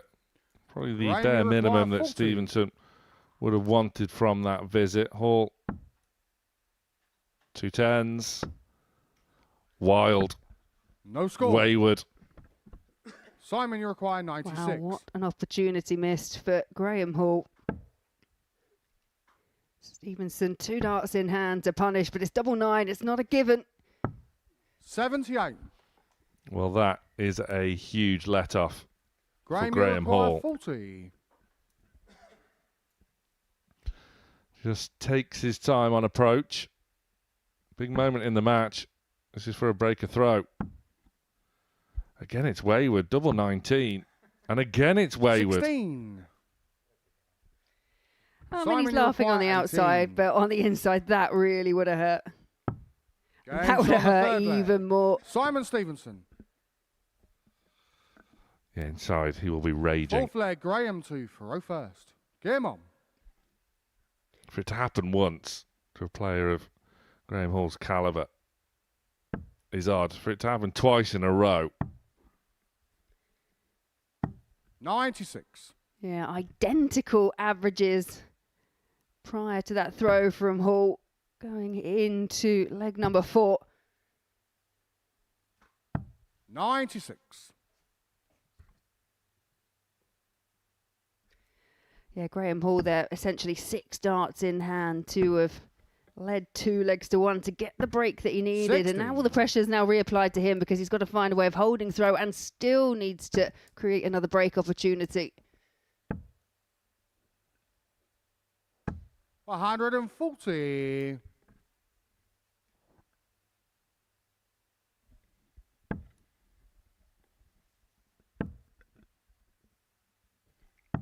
Real 59. damaging leg that for Hall, you know. He would have been in such pole position to really back up that opening win. And you have to question perhaps how much damage, not just in terms of this specific match, but we were saying the last match would have built that confidence up. Would those misses, because they were so wayward, would that then start, just getting the player 41. to start thinking about things not going right again? 131. It may seem minuscule, but that moment there could have been the difference between Group B and Group C. 91. Well, we quite often say, especially the levels that these players play at, it's all fine margins. And now Stevenson, off the back of 100. pinching that leg, Simon, you from require Graham 40. Hall, has got a break opportunity of his own. And Simon Stevenson looking to slide that one down the 20. barrel, but goes the wrong side of it. Graham, you require 145. Well, could this be another turning point?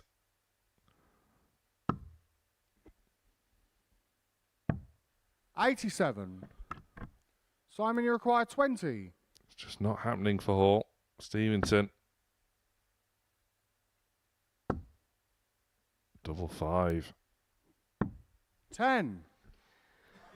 Well, is Simon Graham, you Stevenson here require returning the 58. favour to Graham Hall? Well, things like this with Simon Stevenson do not happen very often. But 18. again, it's wild and wayward from Hall on the outer ring. Simon, you require 10.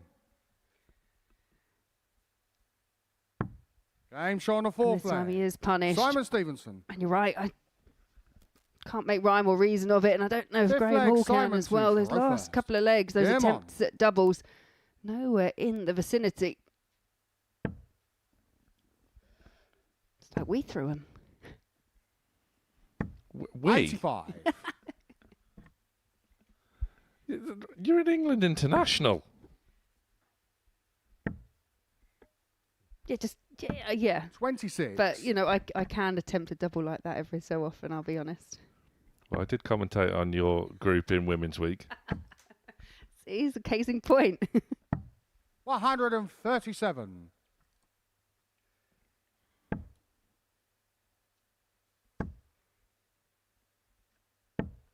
$60.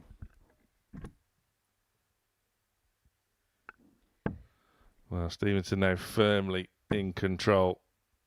Looking good to go back into second place in the table. 137. Great switch. Picks out the treble 19. Makes sure that he's on a finish after 9. 140. Simon, you require Hall 142. just finds himself chasing. It's been completely mystifying for Hall. Started the match so well. 90. To be honest, this 3-1 scoreline really could have been in the reverse in favour of Hall. Probably should have been. Never mind, could have been. 60. Simon, you require And now, 52. Stevenson can wrap it up. Tried and trusted tops shot, works and a a match, treat Simon yet again, and Simon Stevenson gets the better of an out of sorts Graham Hall in the end. Doubling woes for Hall means he's unable to back up his opening win, but Stevenson has recovered from an opening defeat with a really good 4-1 success. Big game coming up after the break. It's Potter against Coulson.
High standards, high quality here in Group A of Champions Week at the Modus Super Series. Derek Coulson, 2 ton plus averages, 2 wins out of 2 so far today.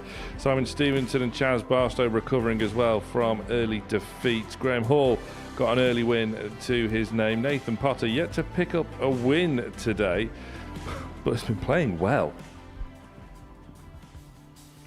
There we see the Group A table. Coulson there with a 4-point buffer to that of Simon Stevenson. Drayton, Barstow, Potter all give chase, with Hall back at the bottom of the group. But you just get the feeling that there are 1 or 2 more twists and turns left on moving day. Will the twists and turns happen in this next match? Derek Coulson, top of the group, facing Nathan Potter. DC got the win over Nathan yesterday. But Potter got the win over Derek in a recent Challenge Tour event that was eventually won by Nathan. This has all the hallmarks of a potential banana skin for Derek. And calling it home. Back in commentary, it's back to Nico and Laura. Yeah, thanks, Sam. This is probably not the best time to be playing Derek, because he is averaging 102 for the day. And the scary thing is, he's doing that with 8 out of 17 on the doubles. It's not up there with what Jemai van den Herik was doing on Thursday night. He was 64%, and at times better than that. 100. It is just ridiculously steady, and he's not making many mistakes. So if he does make any in this game, it feels like Potter's got to take advantage of that, Laura. 80. Yeah, and it's something that I think the back end of legs is probably where Nathan Potter has tended to shine, especially if you look at the stats yesterday. Highest finishing stats, most ton plus checkouts of yesterday as well. Just been punished for a few small mistakes today, and just come up against players that are kind of finding their best. The best match we've seen so far from Graham Hall in that 4-3 win over Potter, 99.56 average, and Chaz Barstow averaged in excess of 101. You have to take that as a compliment, because they know how dangerous you are.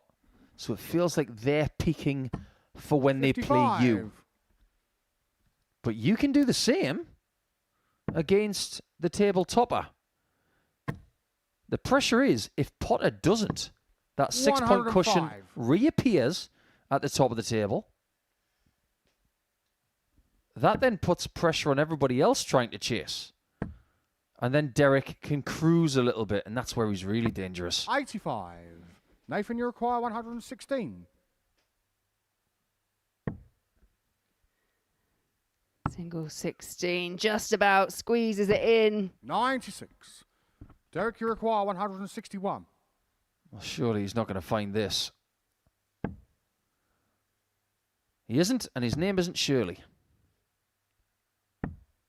55. Interesting that he Nathan, didn't choose to use the 19s and the bullseye there. And that is a nice, tidy 17-dart start for Nathan Potter. If you look at the way his darts sit on the board, they slant downwards and they kink to the right. Does that remind you a little bit of a certain Mr. Taylor? 140.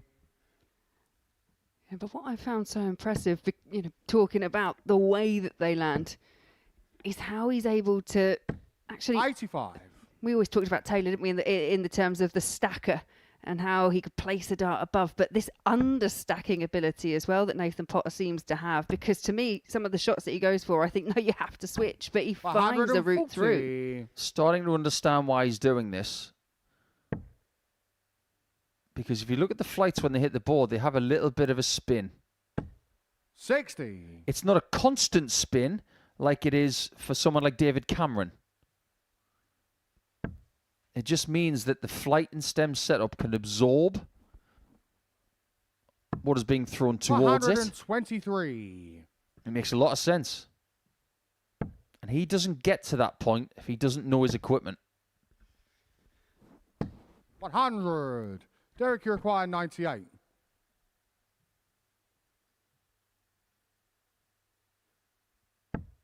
It was a very, very good first leg from Potter, but this looks a little bit more comfortable. 74. Yeah, plenty of time on his side as well.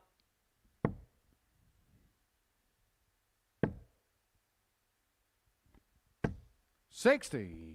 Well, that Derek, time, you require 24. surely the switch was the right thing to do. But how many times have we said that? Game shot on a second. Finds double six, and it is Derek 1-1. Coulson. Well, Derek will not play Third again leg, after Nathan, this two until he for plays Oakland. Graham Game Hall on. in game number 11.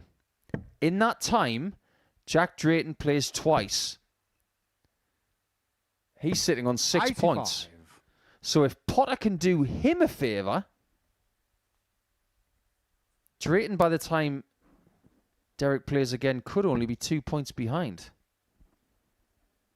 That's a dream 97. scenario for quite a lot of people that aren't named Derek Coulson, though. Yeah, Sam was alluding to the fact earlier that he thought there's still a few more twists and turns to come in this group. 140. As for Derek Coulson, he'll hope it's pretty straightforward.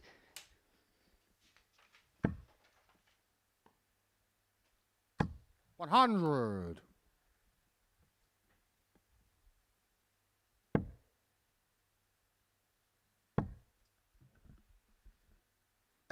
When you talk about pretty straightforward, how about Group A the last time we had Champions Week? Derek won on 26 points, 10 points ahead of Keegan Brown, Tom Sykes and David Evans. 140. It was Nathan, you academic. require 136. Yeah, sometimes there gets a point, doesn't it, with the chasing pack that 60. someone can pull away so far that, Derek, yeah, you the require idea of going through at the top 164. of Group A isn't there, but then it's all vying for position for Group B. Yeah, the eventual champion wouldn't even get into Group B. Charlie Manby was 5th. He was only on 12 points. Right now, 64. that bodes well for Nathan Potter because he's in Nathan, you 5th. require 76. As we've often said, these first 5 days, it's a qualification process. It's all Games about on the making third it leg. through to Nathan Saturday. Potter. And Nathan Potter takes a clean 76 Fourth leg, finish to Derek, two for Oakland. double his leg Game on. tally. So far, he's taking his chances. 100. Have you tried these 3-winged flights? I haven't. A bit of a traditionalist to an extent, anyway. 100. Isn't it funny how some of these companies have tried the 3-winged flight, but they haven't done a 5? It's only a matter of time. Why not have 6 or 7? You can't say those two numbers together. 134.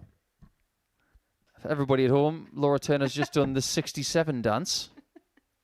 Hey, I've got teenage kids. 100. And one of them's rather good at darts. Yeah, they both got a pretty decent arm, but one prefers to use her feet a bit more. She's mad for What, for football. darts? Mad for football. 100. Yeah, that would be good if you were kicking the darts into the treble 20. Now, everyone likes a little kind of exhibition darting party trick. Did you used to have one 60. for exhibitions? Yeah, I could hit a Derek, double you without require flights in. 167. That was a long time ago. I struggle to hit one with flights in. I used to stand on a very tall bar stool and hit tops. And then jump off the top and do a little gymnastic 131. dismount. Don't do that anymore. I can't imagine Derek doing that either. Sounds a bit energetic for me. 60. There's going to be nothing exhibition style about Derek, you this. require 36. Straight for double 18 to make it 2-2. Game showing a fourth leg. Right on the Derek money. Coulson. If Derek Coulson was an investment, you Fifth would have leg, bought Nathan it two for Oakland. over a year Game ago. on. And you wouldn't be selling it anytime soon.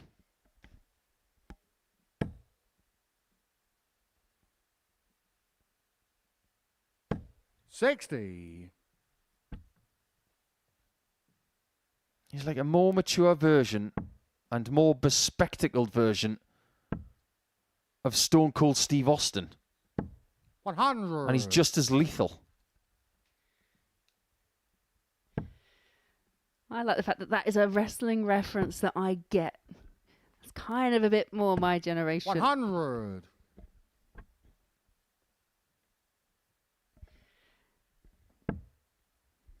Well, he is good at this game. You could say he's stunning. 131. Yeah, and you feel Coulson just making a move here on the Potter throw. 100. How has he got that in there? My word. You need strong points, you need a strong throw and a strong mind to get that treble 20. So the difficult thing about that, because I will always switch now if my dart goes high. I don't like it at all. I find it really difficult to throw underneath. Certain players, me being one of them, you almost unconsciously change your throw because you're trying to find a different route through, but 100. there is no change whatsoever in the Potter throw. Not at all. He's done it again. Second visit in a row where he's got the treble 20 last. It might not make any difference. Look at Potter. Double 5. Deadly on the fifth leg. from Coulson. Derek Coulson. Can anybody stop this guy this week? Sixth leg, Derek to throw first. Game on. Look at that average. We were saying Derek Coulson in his first outing averaged in excess of 103. It was a lowly 101 in his second match, and now over 104. 70. I think we're starting to understand what his opponents think of him. I don't want to go down this route because the reason we were 45. talking about it so much is because of someone on social media who inflates their own balloon, let's put it that way. But Derek's now got a little bit of Super Series aura. 100. He's hard to beat because he's brilliant, but he's hard to beat because of reputation as well.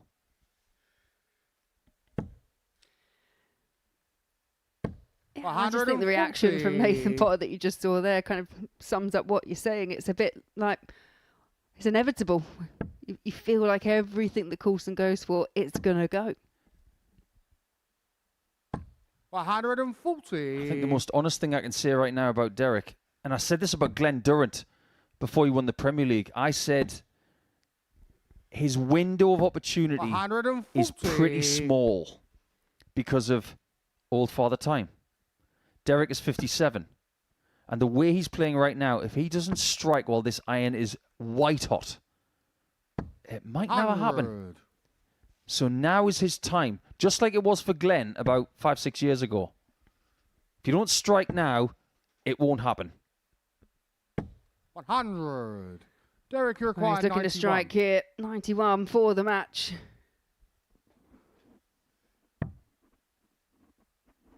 He's going for the double. That's somewhat uncharacteristic. 51.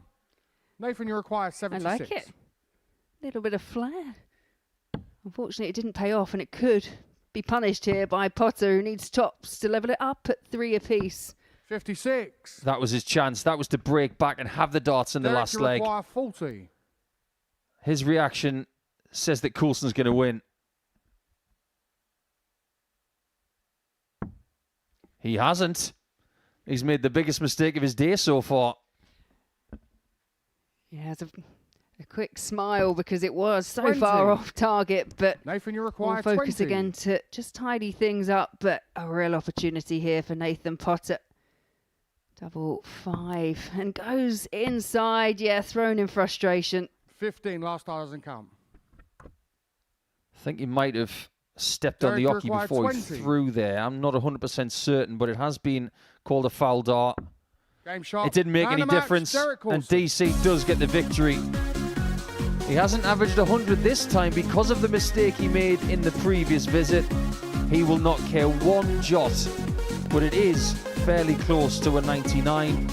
His doubling, again, very, very good. Here's the question. After that 4-2 victory for DC, can anybody stop him as he takes a 3-game break?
Well, Derek Coulson just keeps on rolling on through, getting these vital victories, asserting his dominance at the top of the Group A standings. A 4-2 win over Nathan Potter. Coulson surviving the potential banana skin as our focus once again turns to two players battling it out, it would seem, at least for second at the moment.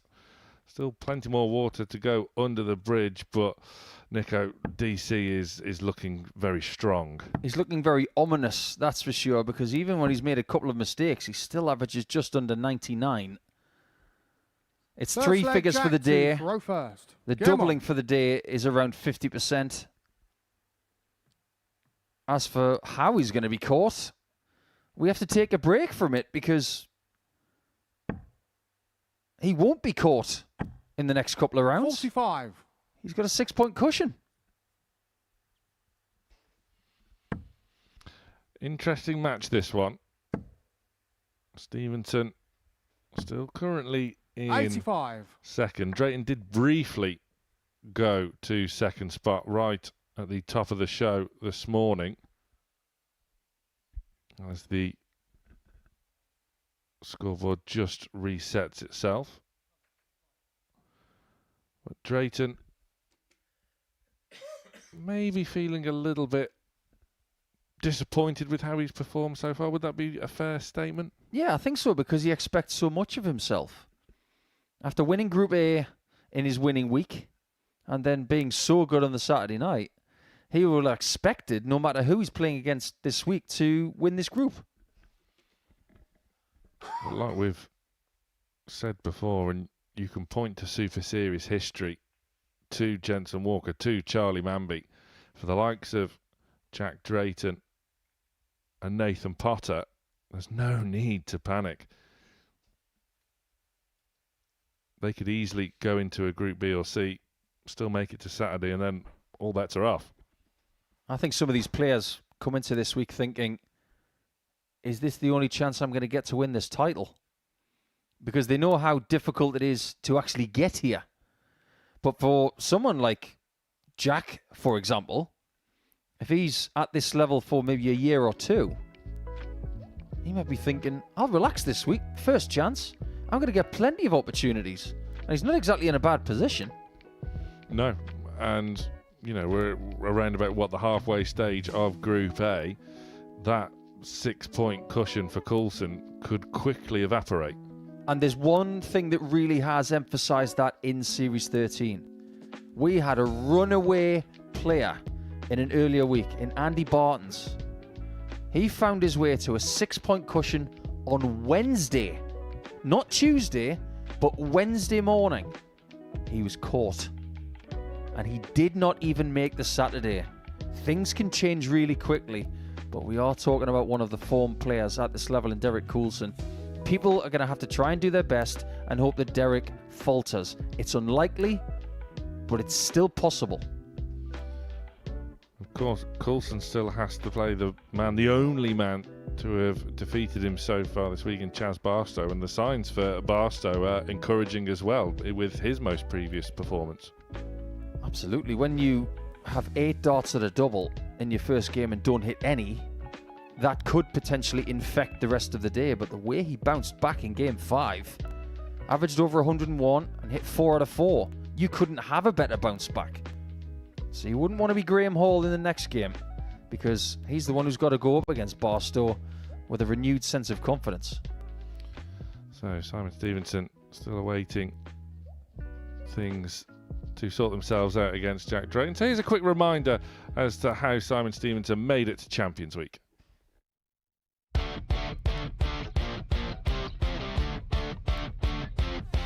Week 11 kicked off with a rather unique Group A, which saw Raymond Mulvey win 5 out of 5 on Monday to take the early lead. Willie Borland, after 2.5 years away from the Super Series, had a terrific Tuesday, going perfect and taking top spot on moving day. And New Zealand's Ben Robb managed the same feat on Wednesday, and in doing so, became the first player through to Saturday night. Group C was topped by Simon Stevenson, with impressive scoring and finishing throughout. And Jared Cole also qualified by a solitary leg over Scott Robertson. Group B was an exciting affair with 3 players qualifying on 10 points, namely Willie Borland, who kept up his good form from Group A, Keegan Brown, who was particularly impressive with his scoring power, and Steve West in pursuit of a record equalling 6th weekly title. It was a closely fought finals night, with the first 3 matches being won in last leg deciders, but it was Ben Robb and Simon Stevenson who met in the final, courtesy of comprehensive victories over Steve West and Jared Cole respectively. And it was the Mirror Man, Simon Stevenson, who stole the show and sealed the silverware. A 4-1 victory saw him qualify for Champions Week, jumping straight into Group A, owing to a weekly average in excess of 91. And here he is in Group A and performing admirably.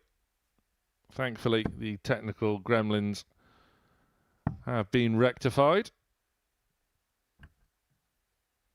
And referee Andrew Culling allowing the players just to have some more practice starts here, just so the disruption hopefully is minimal for the 2.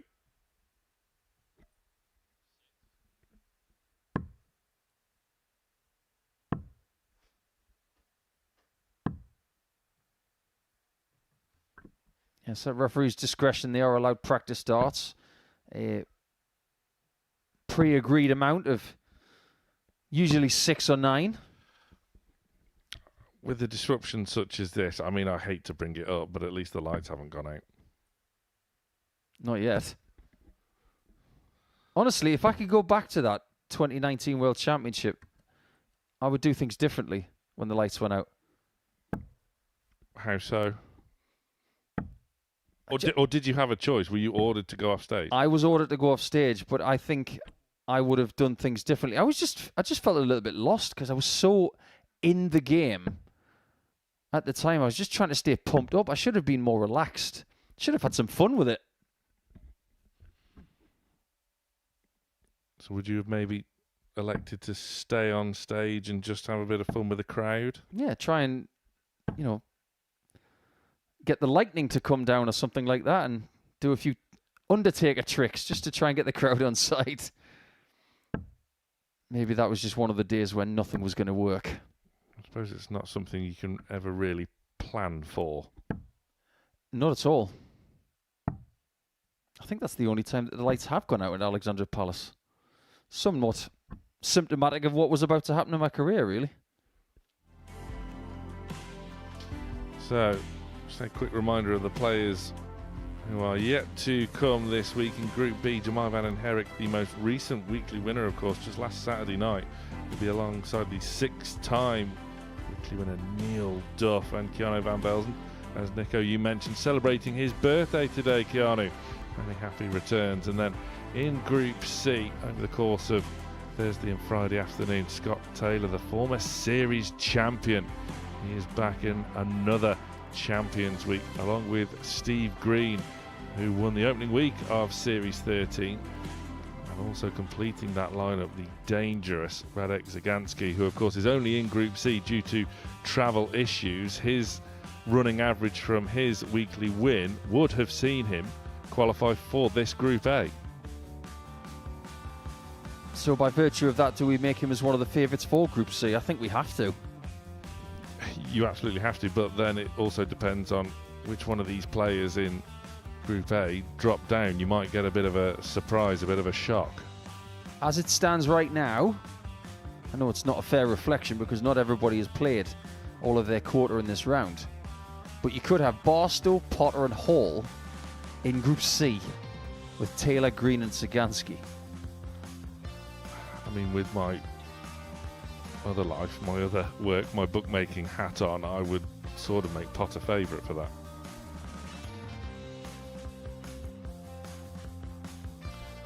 So, following on from Champions Week, of course, we have the third renewal of the international pairs. John O'Shea and Conor Heenan are bidding to defend their title.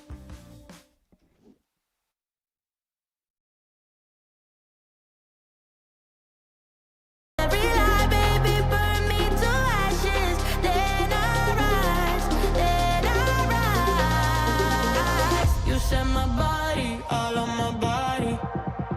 You set my body 10. And Scotland's off to the perfect start.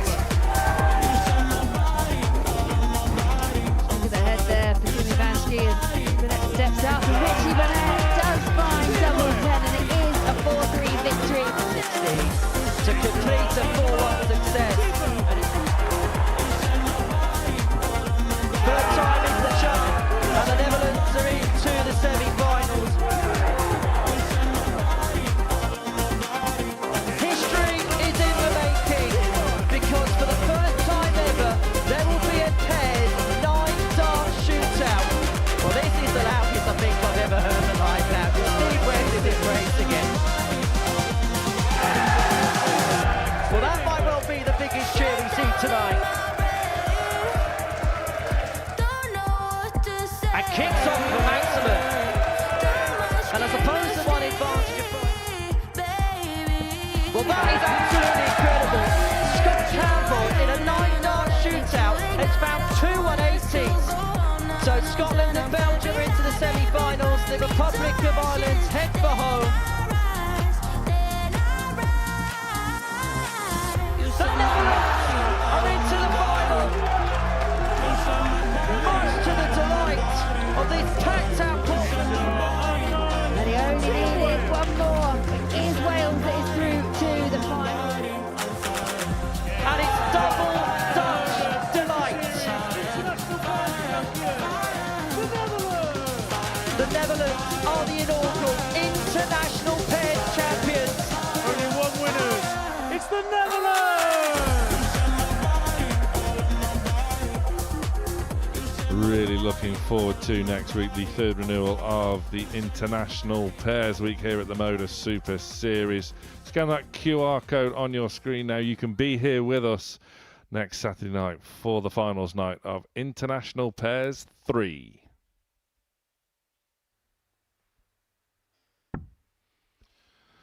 So, it would appear that finally those technical gremlins have firmly been put to bed. And hopefully they will not rear their ugly heads again. Less than ideal for everyone concerned, really, Nico, but sometimes these things just happen, as you well know. Yes, these things do happen. That's what makes it live sport. Sometimes in a computer game, you can just press pause, then come back to it later. Resumption of the first leg. We Jack did to press throw pause. first. We have come Game back to on. it later, but it's live. And now how do they respond? It's probably good for themselves that it happened right at the start of the match instead of towards the end. 85. Yeah, both players just 3 darts into the match, so not a total disaster, if somewhat inconvenient. That makes Derek Coulson's break even longer, by the way. 100. Almost 3.5 matches. He'll be back against Graham Hall in game number 11. In that time, Drayton plays twice. 85. Stevenson plays this game, and when he comes back a little bit later, he's got Barstow. Still a great deal of movement behind Derek Coulson to happen. 36. But can these guys realistically think that Coulson is going to be stopped twice before the end of the day by Hall and Barstow? 134. Again, you look to Super Series history, and history will tell us that Derek has experience of doing both things wrongly and rightly. He has been caught at the top of 45. the Group A table Jack, you require by Scott Campbell in the 152. past, and he has managed to see it out as well as he did in Series 12 Champions Week. Yeah, that 70. Scott Campbell charge was something rather unbelievable. He couldn't quite believe it himself when he did it. Leading the way for 95. Team Scotland next Jack, you week. require 82. He's used to being a Scotland captain. He'll be fine with it. And Drayton's fine with that. Game He's shot more of than first fine leg. with it. That's Jack wonderful. Drayton. Second Well, leg, that was Simon very to throw clean first. and crisp. Game on. If anybody in this group is going to be okay with a slight delay, it's probably Jack.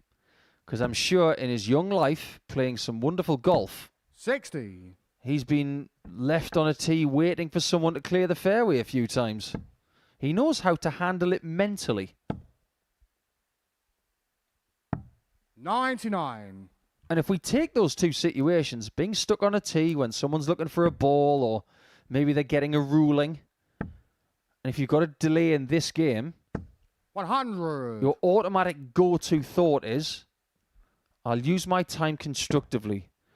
The last thing you do is get cheesed off. 58. Because if you do, you're going to lose.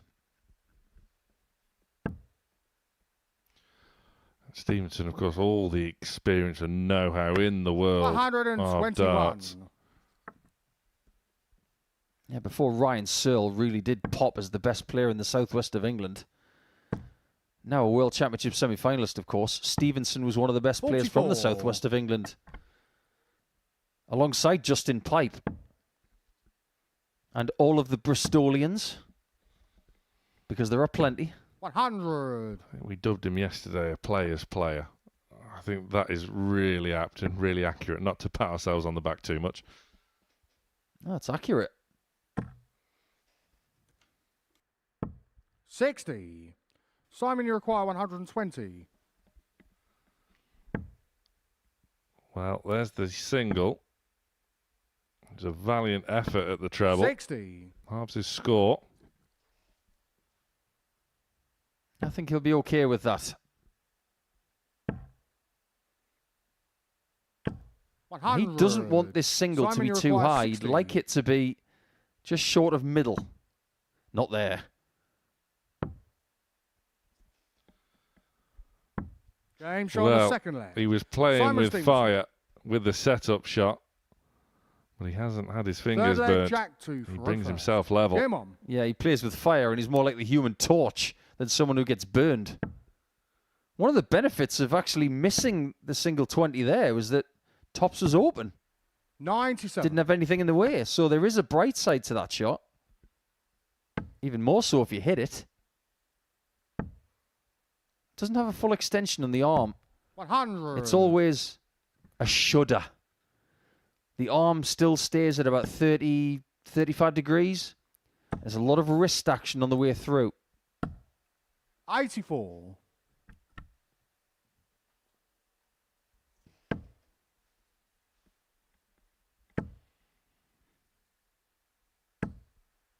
$140. Superb from Stevenson.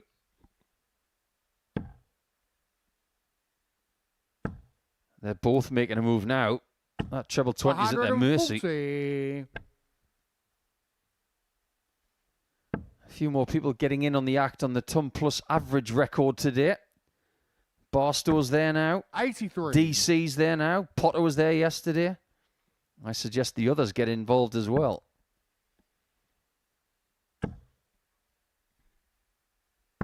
$140. Safe, sensible, and superb. Potential 13 dart leg coming in for Drayton. And we could have started the day with a 13 Jack, darter you had require Barstow 40. hit double 12. He'd end up losing the leg to Drayton. Okay, so neither want to take tops Game shot on the immediately, third but he leg. does take 40 and 2. Jack Drayton.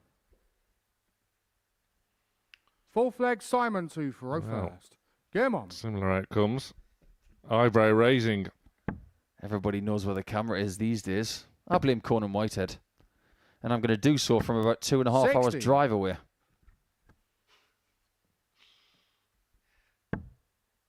Yeah, we haven't had the stare down in this series, which is a bit unfortunate. That was a good trend when it happened.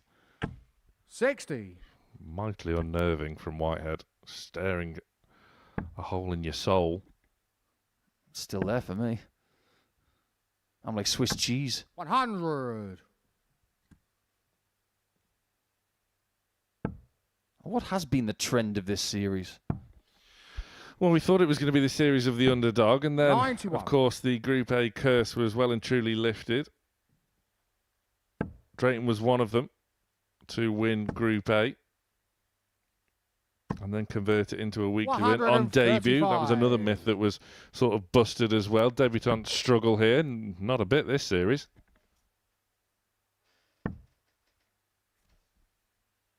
I think 85. the first series of the year is the most exciting one because we get a lot of new faces. We get people returning from the Pro Tour who've lost their cards.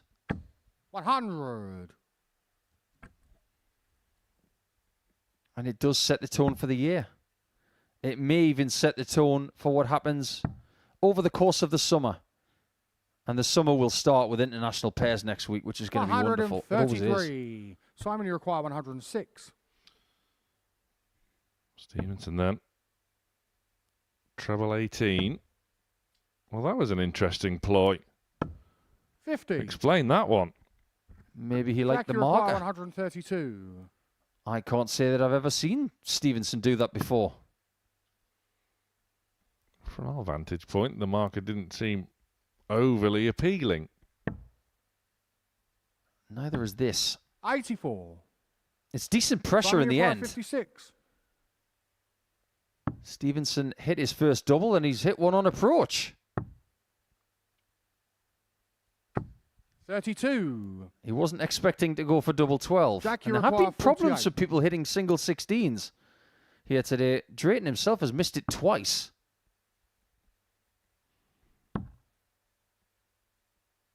Two tens. 28. Simon, you require 24. I think we're starting to see why these guys are not top of the table, because they're needing more than one visit to take doubles. 18. Not far away on all three, but not good enough. Jack, you require 20. So Drayton gets another chance for a break of throw. To go one away. Back up to fives. No score. Stevenson was very annoyed Simon, at you missing that require previous 6. chance. No hesitation. And now he's got a marker for threes. He's trying to skid it in. No score. Missed the marker twice. Jack, you require 20. Well, who wants it?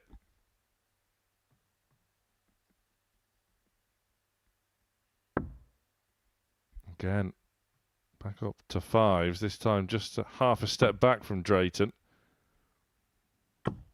10. It doesn't do the trick. This is Simon, the you longest require leg of the 6. week so far.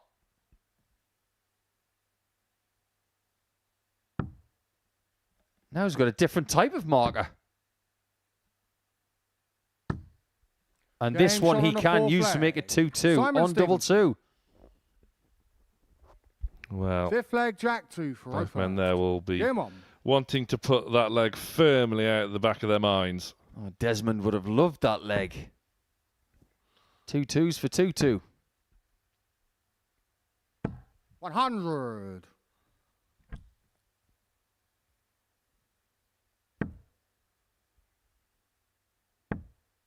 I wonder how much support these guys 55. will have coming on Saturday night if they can make it.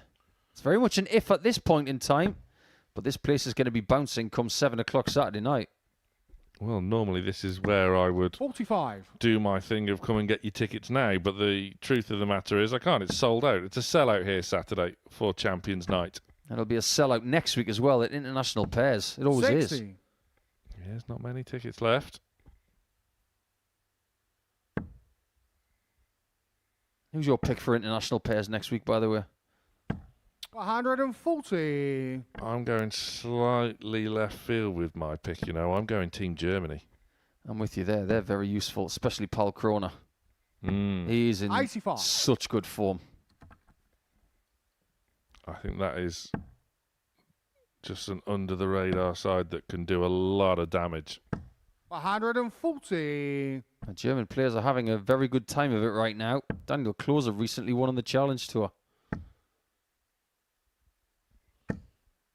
Oh, not that. 135. That's Jack requires costly. 76.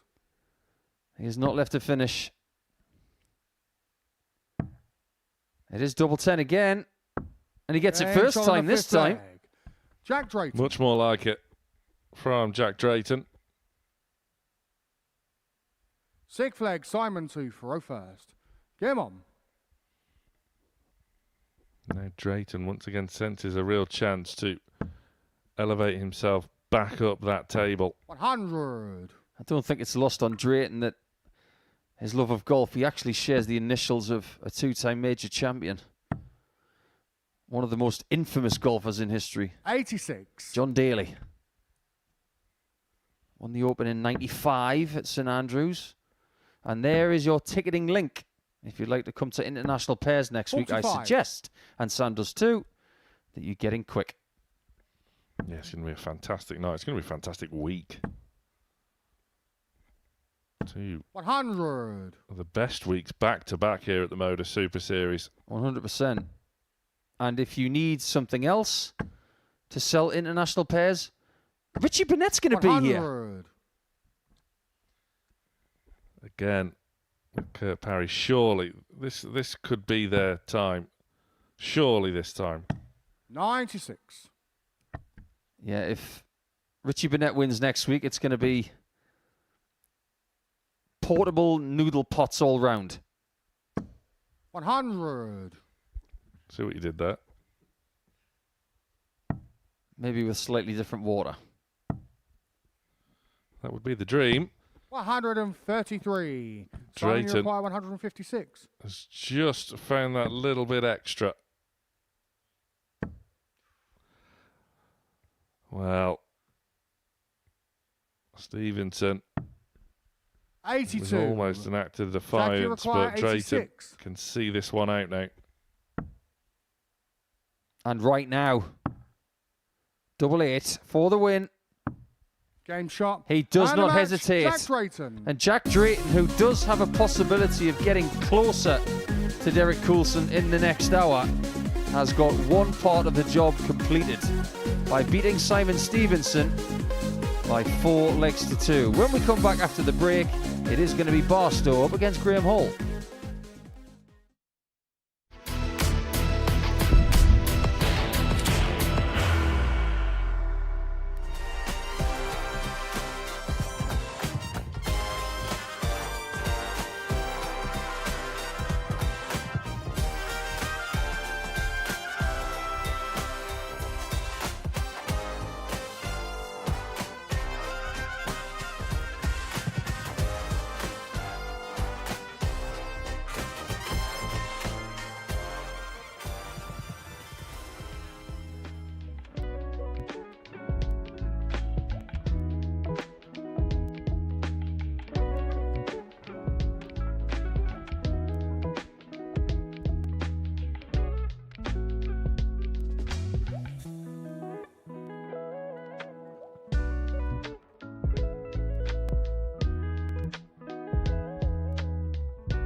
Welcome back. Interesting match in prospect now as Chaz Barstow, in his most recent start, won with a scintillating performance, 101 average, 4 out of 4 on the outer ring as well against Nathan Potter. Graham Hall started the day fantastically well. 3 ton plus checkouts in defeat of Nathan Potter. But then his most recent match was sort of perplexing. He was in a great position to potentially go on and defeat Simon Stevenson, but for one reason or another, his efforts at doubles were frankly just not of the standard you would normally associate with someone like Graham Hall. Yeah, I guess that's the only way you can realistically describe it, because there was one leg that stood out to me in particular for Graham Hall, where he went 3 consecutive 140s, left himself 81 after 9 darts, and then, as you say, the doubles attempts, they were here, there and everywhere.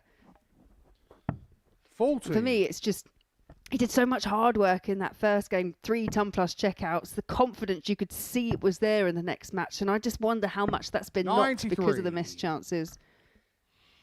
Whereas Barstow, the confidence should really be there. 95. He responded very well. He opened up the show this morning, losing 4-0 to Jack Drayton. Barstow is on an upward trajectory. Well, we said yesterday, Chaz Barstow bookended the session. He kicked off with a win, and it was a 4-0 win, ironically, over Derek Coulson, the 49. only defeat that Derek suffered so far, and then finished with a win. But it kind of went all a bit awry in the middle. Well, perhaps today it's going to be bad to start with, very good in the middle, and we'll just have to see what happens at the end. 170. Of course, our final match of today's session is Barstow against Coulson, one that opened up 91. Champions Week yesterday morning. Chaz, you require 16. And Barstow isn't hanging around in this match. Chaz Barstow. Oh, something's definitely kicked in Second for leg, Chaz Barstow. first. Game on. Yeah, 13 dart, breaker throw in the opener.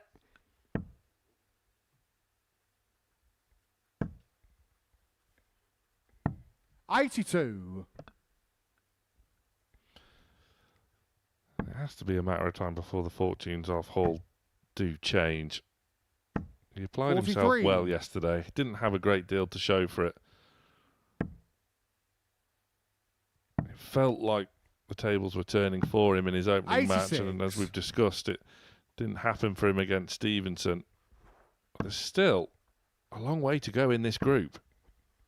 All is not lost. 135.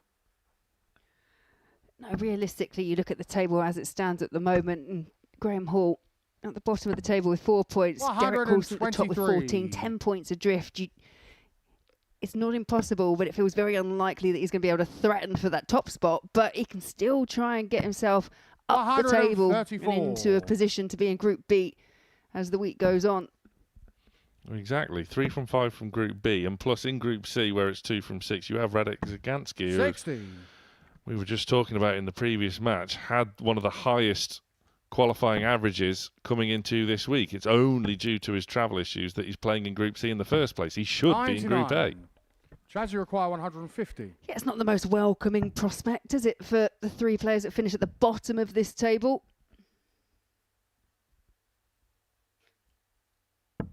59. Graham, you require 90. Well, Hall can certainly start to get back into things by dispatching this 90. Double 15. 60. Yeah, it was a great effort with that double, but Chaz, it's the you wrong require side of the wire. 91. And again, it's a great effort with nothing to show for it. Indeed. I hazard a 51. guess that the release of that Graham, third you require dart felt 30. good. Just clipped the wrong side of the wire, but he's got another chance.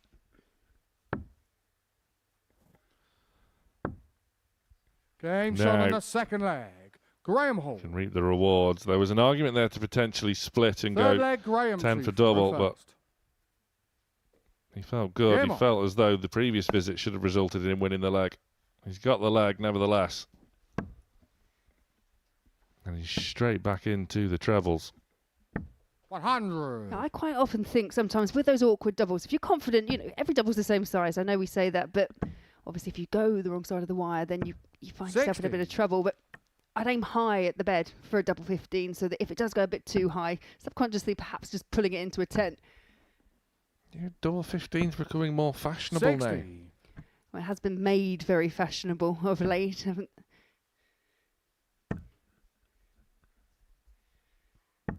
85. I'm still not quite sold on it, I'll be honest. I don't like odd numbers.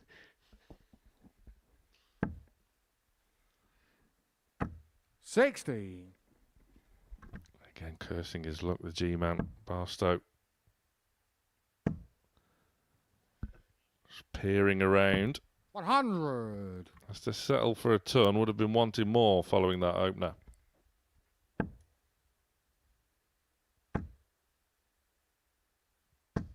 60.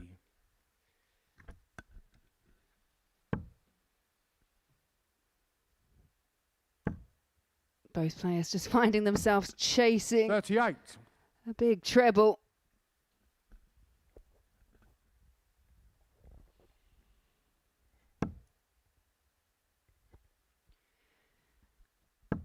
Yeah, 3 consecutive visits of 60 for Graham Hall, and you could 100. see with the way that first dart landed, there was this element of frustration from Graham, but he does find a treble 20 with the last dart. 100. Graham, you require He was 121. toying with the thumbs up again, is what he was doing. We're still waiting for the mid-throw thumbs up, aren't we? 96. Well, that would have almost deserved one Chaz, you require for its 118. proper use, but Barstow needs the treble. Didn't really 58. threaten it. So Hall Graham, you require 25. has the chance now to go from 1-0 down to 2-1 up. Double 8 to wrap it on up. the third leg. And he is Graham ahead. Yeah, and the finishing is markedly improved from the previous Fourth leg, match. Chaz to Faro first. Game on.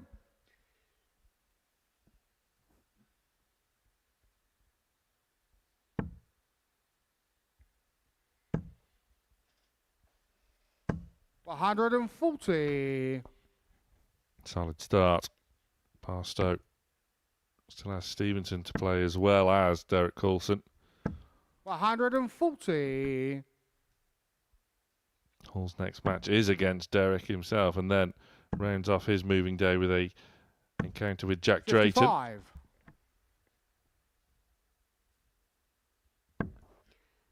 It doesn't get any easier, does it? But that's the thing. You just need to kind of 100. find that focus, find that groove, and just try and remain consistent. It was a bit of an off game in the previous one for Simon Stevenson, but obviously had to negate the slight delay prior to starting the match. 35. Something like that ever happened to you? Of course, Nico had the light to go out on him at Ali Pali. Have you ever had a sort of odd, unexpected delay in one of your games? No, not 91. specifically, I guess. Okay, it's not something you can ever really prepare for. No, no. 60. No, I think Graham, you require 170. probably the closest I'd come to is when you playing a tournament that's meant to be finished in a day, for example, and you 58. finish the group stages by 12 o'clock, and they're like, well, now you've got to wait till 7 o'clock to actually start your final. So it's what you do in terms of preparation, because it's like restarting a tournament again, but they're ones that you should be able to negotiate a bit better. I don't know, maybe I was just require tempting fate 112. ahead of the next Women's Week. Who knows what could happen? It just happened on purpose, won't it? I know those guys in the back. 56. Yeah, well, Barstow left himself not on a finish. 83. Graham, you require just 56. Come off the boil a little bit as Barstow. And Hall tops away from 3-1. No Graham's on issues the fourth whatsoever leg. with the doubling this Graham time. Hall. And Hall Fifth leg, There's Graham one to away. Faro first. Game on.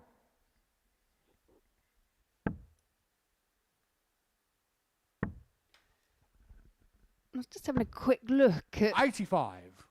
some of the head-to-head stats that we've got available, and since 2022, it looks like Chaz and Graham have played each other on 6 separate occasions. 3 times in 2022 here at the Modus Super Series, a couple of UK Open qualifiers this year, and 100. obviously played yesterday. 6-0 in favour of Graham Hall. Chaz Bartow. The players do get bogey players, and maybe Graham is Chaz's. 100. Well, we know who your bogey player was, or is. It's your good buddy Lorraine Winstanley. There's a list. 121. I remember Women's Week, you were poised to get in them qualification spots. All you had to do was beat Lorraine 57. and then you were in, and she did you twice in 2 nights. Yeah, but she normally does it in a way as well that I go 2-0 up. It's like she lulls me into this false sense of security and then just wins 3 legs on the spin. 95. She's also a practice partner of mine, and she does the same thing in practice, I'll be honest.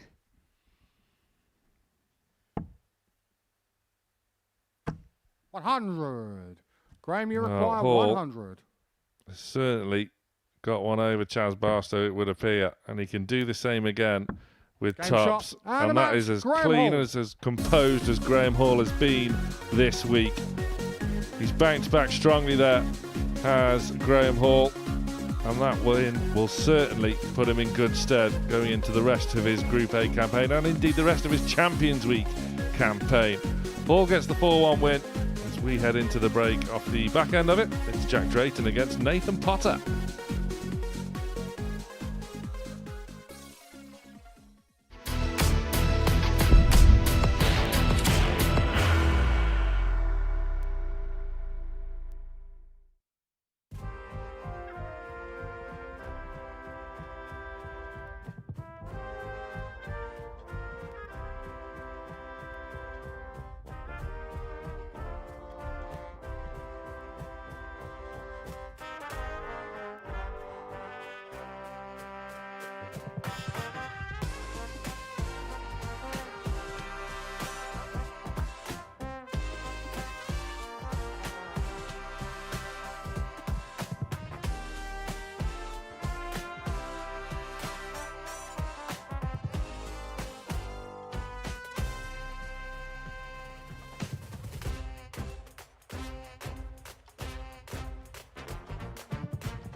Past the halfway stage then in Group A here at Champions Week at the Modus Super Series, live and free on Pluto TV. The most recent round of fixtures saw wins for Derek Coulson, Jack Drayton and Graham Hall. Coulson sitting pretty at the top of the group, 14 points ahead of Jack Drayton and Simon Stevenson, locked together on 8 points apiece. And then just 2 points off them are the remaining 3 players. It's getting all very condensed with the chasing pack. Derek Coulson, the man to catch. Battle of the Young Guns now back on stage. Nathan Potter, who has been a touch unfortunate so far today. Nothing really to show for his efforts. And there's been plenty of signs of positivity from Potter throughout this week so far. Jack Drayton is the one that maybe is threatening to make a significant move here on moving day. And calling this one back to the commentary box with Laura Turner and Paul Nicholson. You're not wrong, Sam. It has been slightly leg, unfortunate Jack, for Nathan right Potter first. today, averaging Come about on. 90 for his 3 games, but that's not good enough. Now we turn our attention to what I suppose we'll have to call the bottom 5, because there are only 2 57. points between bottom place Graham Hall and second place Jack Drayton. Now, if Nathan Potter were to win this, that would stay the same. 100. And Derek Coulson will be sitting in the practice room, rubbing his hands, saying, "Haha, you just keep doing what you're doing. I'll just stay up here on this pedestal." He's back in the next game against Graham Hall. 42. What do you make of this situation, Laura? Well, we did say that we thought this was the type of table that was going to run tight, and other than Derek, who's just got that slight lead at the top, 100. the rest of it, I can't tell. We call it moving day. I think tomorrow is also going to be a version of it. In more ways than one. If Derek is not going to be caught, 57. there will be a battle royal for Group B spots. But maybe he can be caught. But by who? And finally we have a 180, the first in 4 games. We've had a drought. 96. Yeah, it's been a strange day, Nathan, hasn't it, you're in terms 121. of the maximum hitting. It's been a bit feast or famine. 41. Just let these young men feast on whatever they want. Remember what it used to be like when 99. your family would take you to the Nathan, you're local quite 80. pizza parlour and there was an ice cream machine in the corner. You just say, "Leave me to that." That's what these kids should be doing. Fill your boots.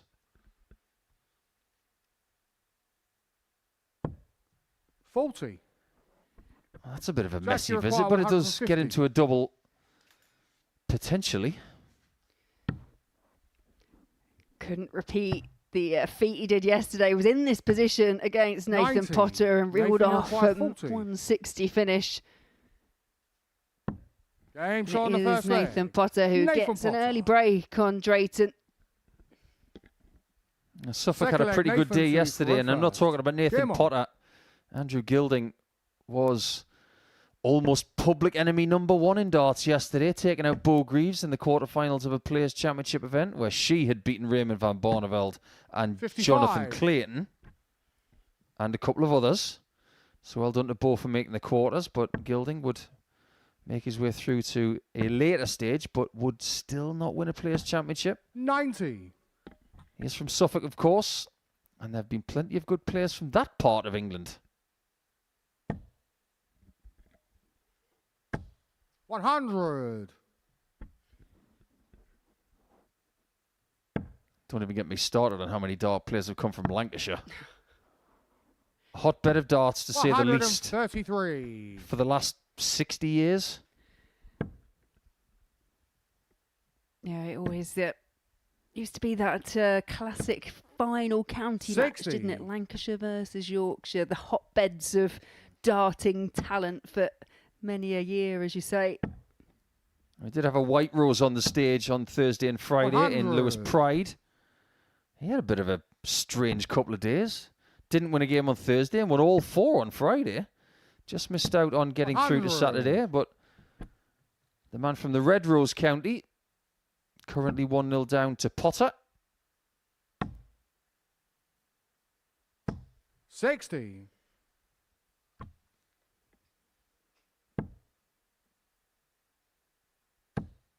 Just feels like Potter is ripe for a big performance. 162. And he hasn't even won a Jack, game you require today yet. 118.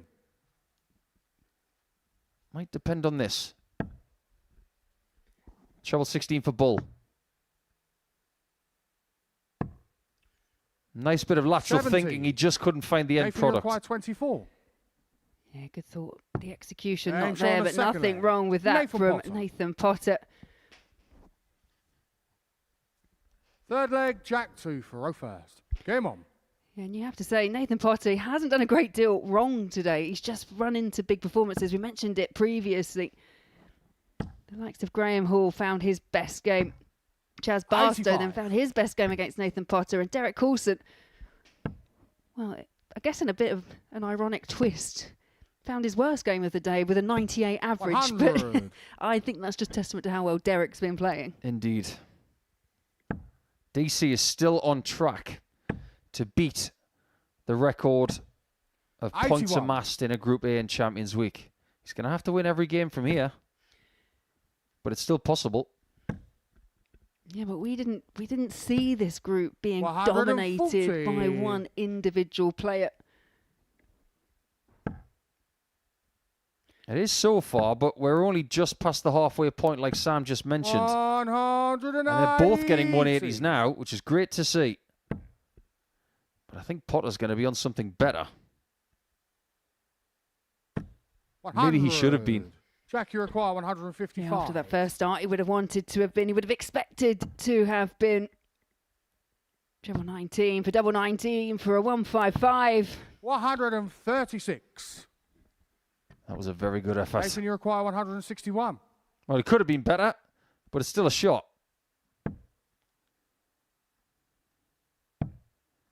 Doesn't get to the bullseye. So already Drayton is 97. doing a practice swing. Jack, you require 19. Double 8. That is such a good James shot. on the My third word. leg. Jack Drayton. He didn't move to the right on the oche to open up the bed. He just Fourth thought he leg, could hit the Nathan bottom to half, throw and he first. did. Game on.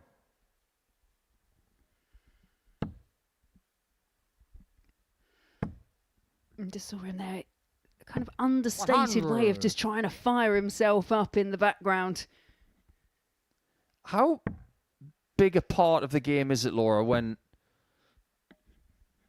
you're at this level? 46. Where you don't just have to hit a double, you've got to hit portions of them.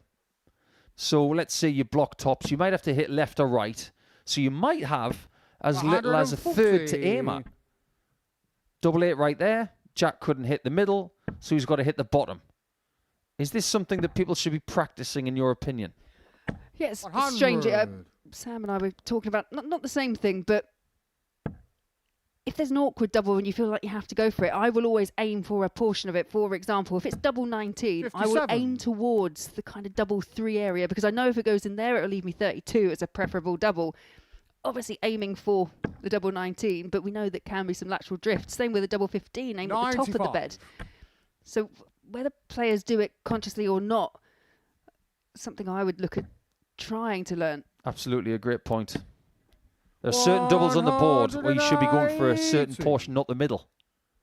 Double 10, you shouldn't be going for the bottom third. If you go high, you can go into sixes. There's nothing high about that. 180. Nathan require 24. Now what?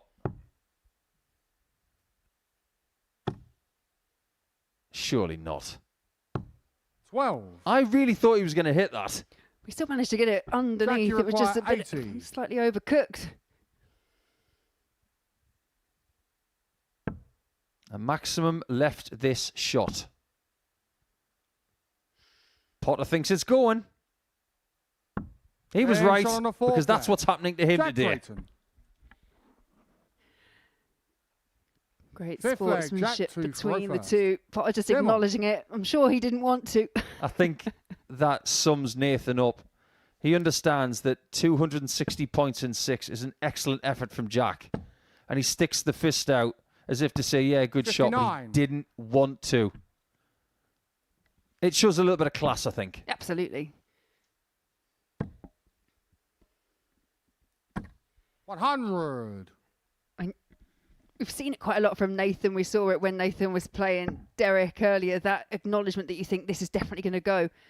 They've got to stop doing that, I think, because it seems to be working for 128. their opponents.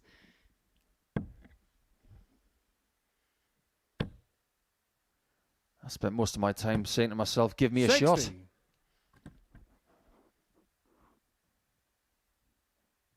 Who's going to get a shot in this leg to take the lead? If it's Drayton, worst case scenario, 140. he'll be in leg 7 with the darts. Potter breaks. It's all about the next leg. All about trying to hold and get that victory, which he hasn't got 100. today yet. He's got Simon Stevenson in his last match. He can still get out of the day with 4 points. 96.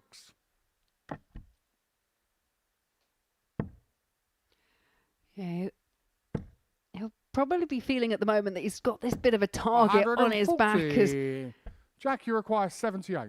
As we've mentioned, everyone has just put in some big performances. At the moment, he's averaging just in excess of 98. And he could find himself 3-2 down. 58. I think that was an even harder dart than the Maybe you last require time he was on 101. tops. He couldn't find this one.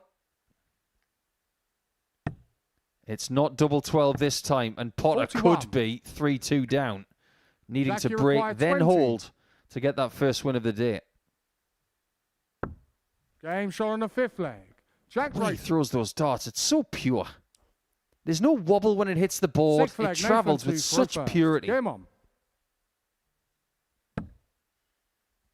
There aren't even that many people who knew anything about Jack Drayton 12 months ago. 100. Maybe even 6 months ago. Now everybody knows who he is.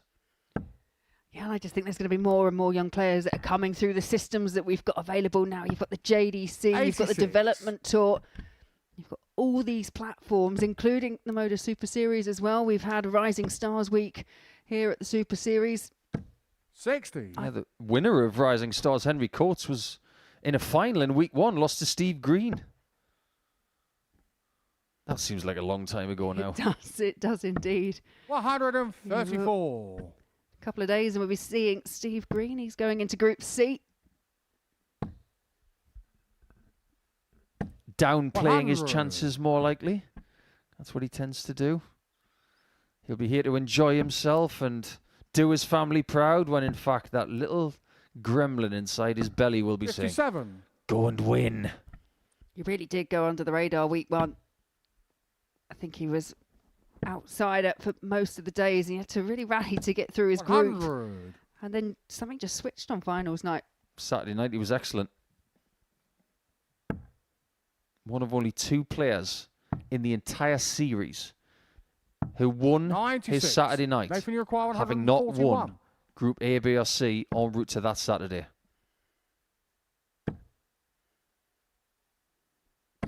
60. Interesting dart. I thought he might have gone for the bullseye with the last one Jack, you require to 128. try and take the bull out of play. Not so. Bull's in play and out. 63. Yeah, and you feel we're getting to must-hit Nathan, you territory require here 81. for Nathan Potter. Single 12 leaves the ball to level it up at 3 apiece. 56. The bull is in Jack, and you out of require play so many 65. times at the end of this leg. It might even play its part here. Only half of it, which is good. Drayton shot. wins and Potter's match, winless Jack streak Drayton. today continues. Jack will get a little bit closer to Derek Coulson, and after taking the second position in the table, he's holding on to it very, very well. He wins by 4 legs to 2, and when we come back, we'll see Derek Coulson for the first time in a while.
Welcome back. Before the break, Jack Drayton got the better of Nathan Potter in a really watchable match. Those two are going to have some ding-dong battles, not just this week, for the foreseeable future as well.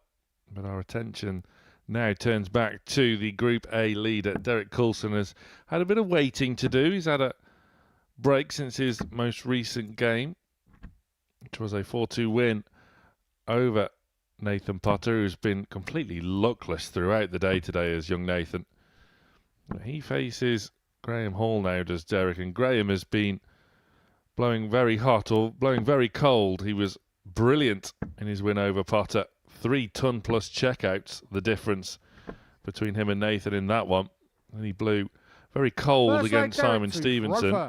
It was hot again against Chaz Barstow, so we don't really know what to expect from Graham Hall at the moment. If he doesn't blow hot here, he's going to lose. 42. But then again, Derek's had a bit of a break. More than an hour. So he's had to use that hour constructively to make sure that when he comes back to the hockey, he's in the same sort of form. Because today he's been very, very good. Which is a bit of an understatement, really. Is this perhaps a good time to catch Coulson? Or not? No, forget it. Don't even answer it.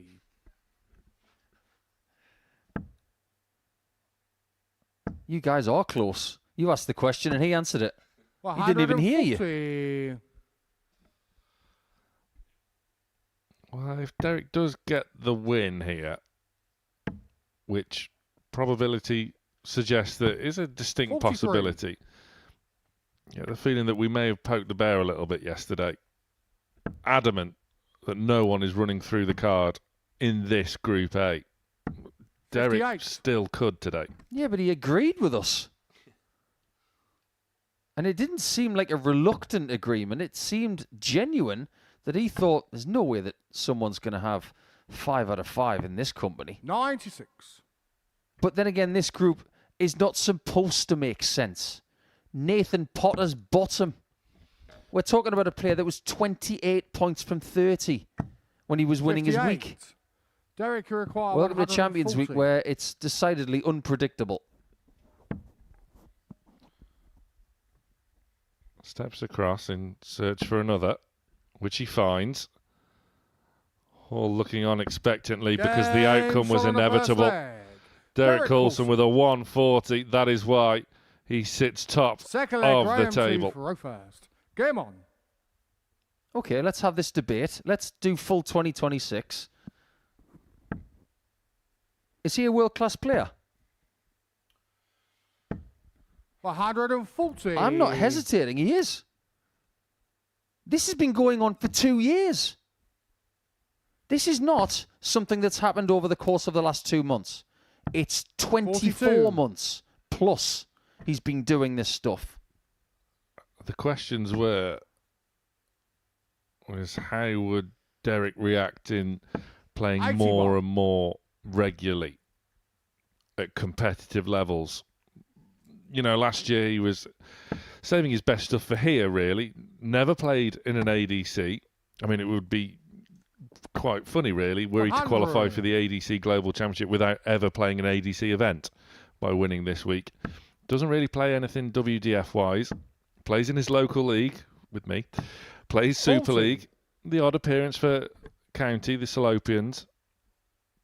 And then coming into this year, Q School Challenge Tour, where he's second in the order of merit. If he can keep that going, he could be making an appearance at Alexandra 59. Palace come December. Let's face facts. If the PDC had a draft and they wanted to draft players in to the pro circuit, he'd be the number 1 pick. 60. If he isn't, I'd like to know who is. Well, Joe Hunt. He's the only one above him in the Challenge Tour rankings. I'm going to be brutally honest here, and this is no slight on Joe. I think he's an excellent player. Derek's better than him 140. because he's proven it over a longer course. If we're having this conversation again in December and Joe Hunt is still above 45. Derek then I might Derek, you require retract. 160. But Coulson is for real. Another. From the sublime to the Game's absolute on the second ridiculous. leg. Derek Coulson is Coulson. putting on an absolute clinic. Third leg, Derek 2 for There are two first. kinds of Game people on. in this world, Sam. People of faith and people of evidence. I'm a man of evidence. There's your evidence. That's why he's tournament favourite. 100. A tag which he struggled to come to terms with on his way to where he is now, really. It 97. was a sort of odd feeling for him at first, going from, well, being used to being an absolute underdog. It's a nice graduation of finishes as well, isn't it? 140, 160. Next he's going to take out 180. 93. If he could, he probably would. If it was a quad board, he'd go 80, 80, double 10.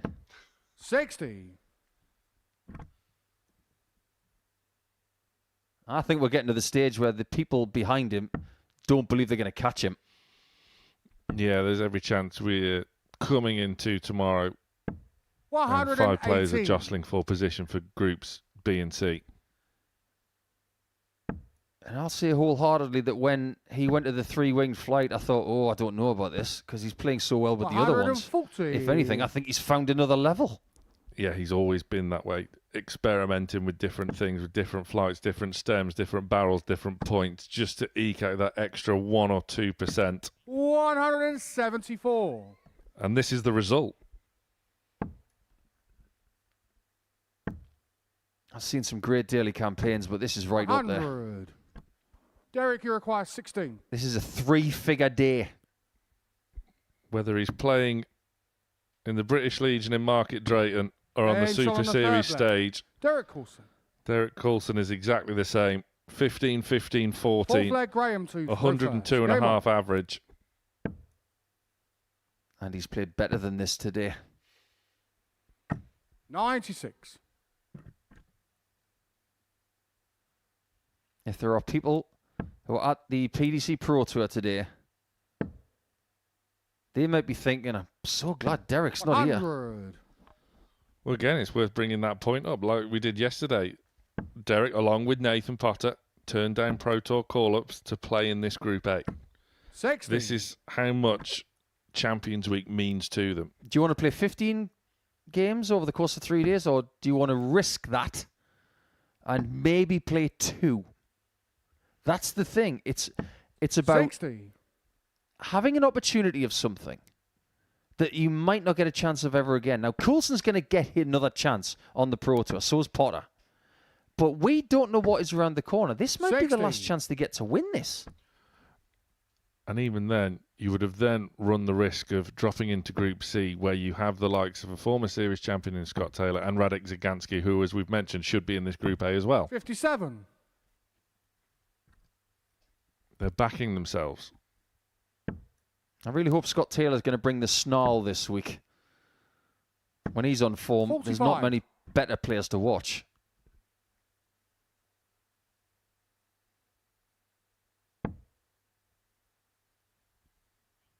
Looking for the 1-3-4 to leave 150 for the game. 134.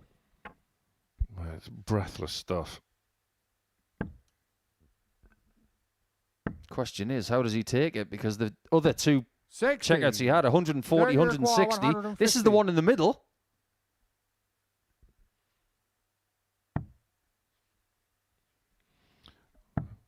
Well, Coulson wraps up his day with a match 98. against Chaz Barstow, who as of yet is still the only man to beat him this week. There is still a wrong to put right for DC. 41. After leg one, Derek, you he was require averaging 52. 100.2. At the minute, he's within a point of that.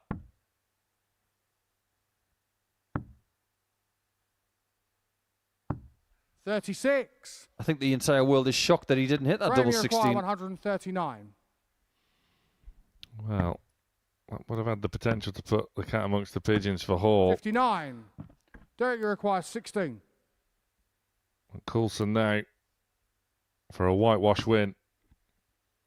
Has to step across. And keeps on going. It's awkward. No score. That first start was awkward Graham, you require 80. because it was high and close. Hall is not out of this game yet. Can he survive? 60. Derek, you require 16. Well, it was a rare opportunity that wasn't taken. And Coulson gets a chance to Game come shot. back and put Man this of match to Derek bed. Coulson. And that is the exact outcome. A superb display from the Group A leader who keeps on powering clear of the chasing pack. Derek Coulson is now looking very good indeed as to the winner of Group A, with still a full day yet to go. A clinic in a 4-0 win over Graham Hall.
What a display of finishing expertise from Derek Coulson. A 140 followed by a 160. Clean as a whistle. That is why Derek Coulson is top of Group A. That is why he is favourite to lift that title come Champions Night this Saturday. He's been going from strength to strength to strength throughout moving day. There's been plenty of movement in the Group A table today, but not at the top. Coulson was there at the start of play, and he's going to be there at the end of it as well today. A 4-0 win over Graham Hall. The only player that has defeated Coulson so far this week is on your screen now. Chaz Barstow who achieved that feat right at the start of yesterday's play. He hasn't dropped a leg to Derek yet, but he still has him to play. This time, however, he's up against Simon Stevenson. Laura, how would you assess the two coming into this match? It's been a little bit hit and miss, and again, much like yesterday, everyone seems to be taking points off each other, apart from Derek. Yeah, it's been a bit of a roller coaster, I think, for both these players, because we've seen some highs, but for both of them as well, seen a few lows. So still all to play for these First two. And I leg, heard Simon you speaking to to Paul first. in the match Game on. previously, and I do think we're getting to that point where now players are going to start just jostling for position. There's such an advantage for players to get into Group B, more statistically more chance of getting through. 180.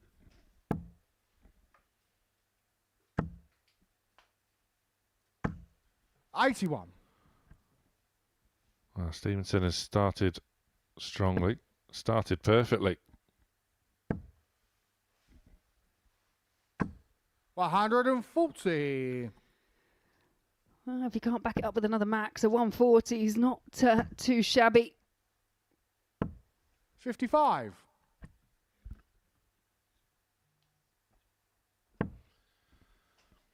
So following on from this fixture, there is one more round of games to 100. go. I've already mentioned Chaz has to face Derek Coulson in our final match of the session. Simon faces Nathan Potter, who has been 22. absolutely Simon, you lookless require today. 81. Stevenson will probably stay there now just to set 49. things up.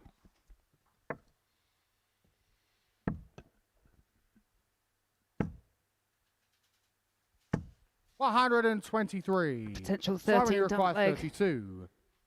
for Simon Stevenson. Wayward dart, but not too damaging. 20. I think we both pulled a very similar face there. We just didn't expect that outcome, really, did we? 85. All three way off the mark, Simon, but you require 12. Barstow was nowhere to be seen in terms of a finish. Game shot on the first leg. It didn't matter Simon in the Stevenson. end. Stevenson takes the opening leg relatively Second comfortably. leg, Chaz to throw first. Game Fairly on. serene hold of throw to start this match.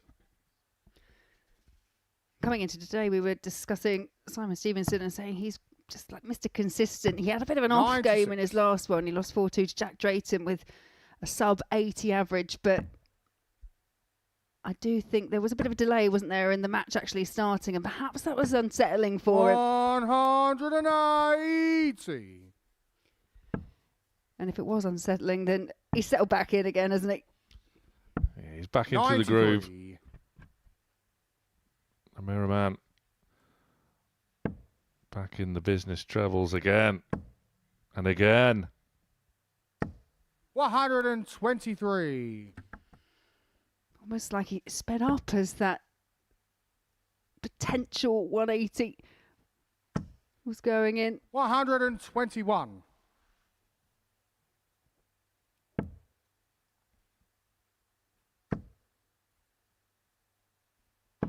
$100. Yeah, just a nice little ton there. Just keeps chipping away, putting himself in a great position 55. to double his advantage Simon, with a you're break of 98. throw. Over to the 18s. Well, that was the plan anyway. 98. Chaz, you require 136. Potential long-range finish here for Charles Barstow. 60. Simon, you require 70. Looking at 10s for tops. Game shot on Super the second consistent, leg. ultra reliable. Stevenson. Simon Stevenson on tops. You knew what the outcome was going Third to be. leg, Simon to throw first. Game on.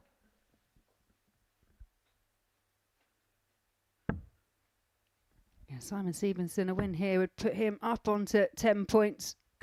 100. Alongside Jack Drayton, put him in a position to Potentially going to Group B and assign Chaz Barstow in 5th. 96. Yeah, it looks as though Drayton will be the sort of big mover of the day from sort of 4th into 2nd. 180. Well, Paul and I were saying not that long ago that we were having a bit of a 180 drought. 140. Stevenson, 3 legs in, 3 maximums. He's mugged you pair right off. Quite used to it, I'll be honest. 100. This is a really good display from Stevenson. Averaging in excess of a ton. 3 maximums. 133. Simon, you require 121. I mean, the scoring has been that strong that so far Chaz Barstow hasn't had an opportunity at a double. And he might not get one here. 82. Chaz, you require 132. Well, such is the nature of Stevenson's performance so far. Barstow really restricted. 64. Needing a champagne shot to Simon, even you get require involved 39. in this match.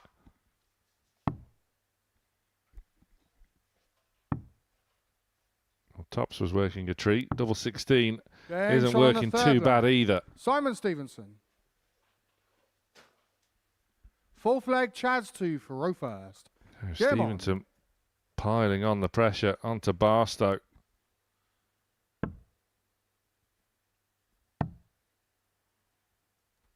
$96.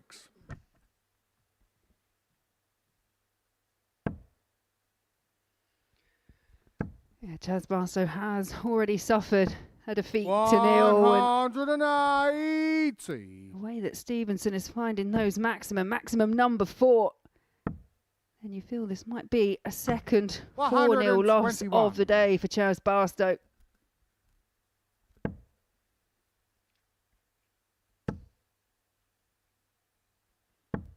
$100. And again, Stevenson able to back his score up with another good one. And Barstow 55. just been left flailing a little bit in this one.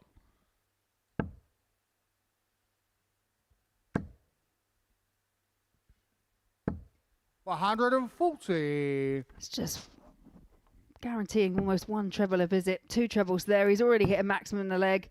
It's down to a potential 99. 2-dart finish after just Simon, you 9 require darts. 81.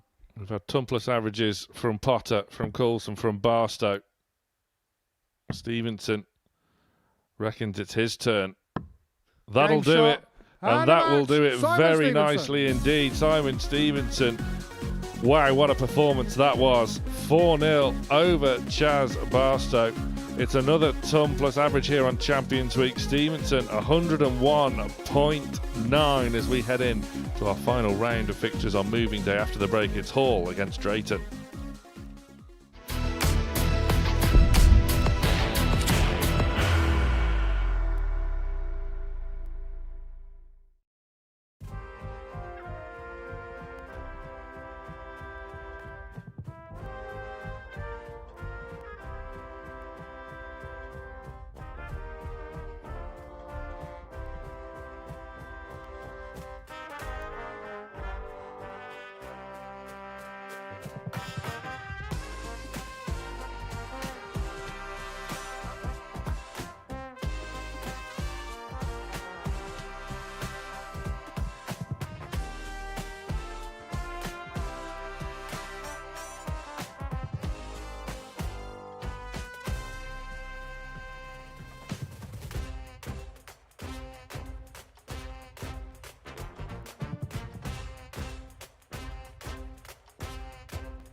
Welcome back. One more round of fixtures to bring you here on day 2 of Champions Week.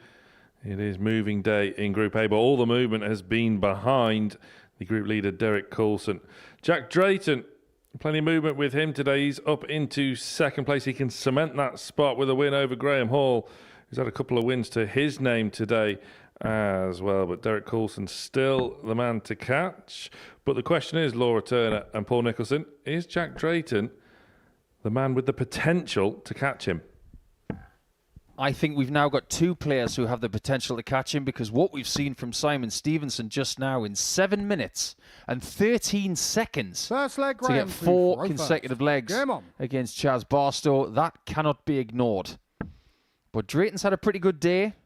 He's won 3 of his 4 games. 134. He's been doing some good stuff. He's been opportunistic as well. But he does start this game 6 points behind Coulson, as you can see right here. 58. So the best he can hope for is to be within 4 points. And that's based on 59. beating Graham Hall here and then DC losing to Barstow. And that is the last game of the day. Yeah, and I still can't quite predict what 99. versions of these players are going to turn up when you talk about the likes of Chaz Barstow, when you talk about the likes of Graham Hall, because we've seen some really solid stuff from both of them. But then we've seen these moments 24. where, like that, they just allow their opponent into the leg.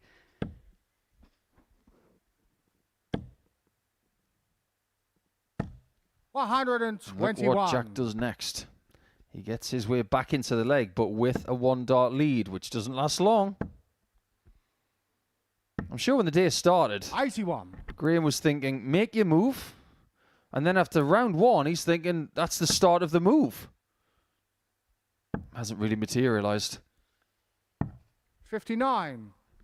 No, and he would have been disappointed his last outing against Derek Coulson, losing that to nil with just 1 chance at a double.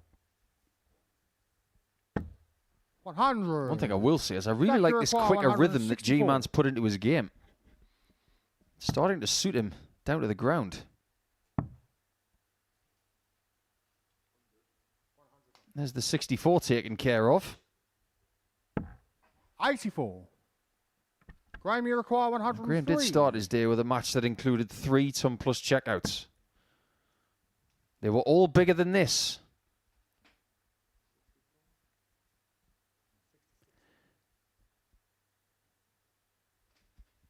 I'm always fascinated to see 47. the reactions of the players Jack, you before they go require for a 80. shot like this. Correct me if I'm wrong, but I'm thinking that Drayton's trying to read his opponent.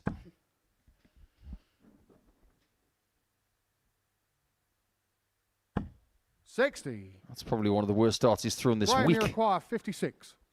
Yeah, and a brush away with the hand, because I think he agrees with you. Tops for Hall. Game No shot on the first mistake. leg. Graham Hall. Second leg, Jack 2 for first. Game on. Yeah, some players like to watch their opponents. Some people are oblivious. We saw last week from Jamai van den Herik that he was watching the carpet the entire time. 100. He was ignorant to what his opponents were doing. It's very much an individual choice. Yeah, and I think 60. dart players, we're a funny bunch. Superstition then starts to come into it, because if you watch, my mindset would be it's more likely to go in. If I watch the feet, I don't know what's going on, 100. especially if someone pins it like last dart in hand. It doesn't hurt so much because I haven't seen it. But still. Of course it does, especially when the referee calls the shot that you don't want to hear. I think dart players really are superstitious. Looking backstage at European Tour events, there are 100. certain things that happen before every game. Or even on the stage with Joe Cullen finding his magical piece of lint. And in the case of not finding one, he'll just imagine that it's there anyway. And then you've got the pre-match workout of Christoph Ratajski, touching his toes and making sure he's limber. 134. That I'm all for.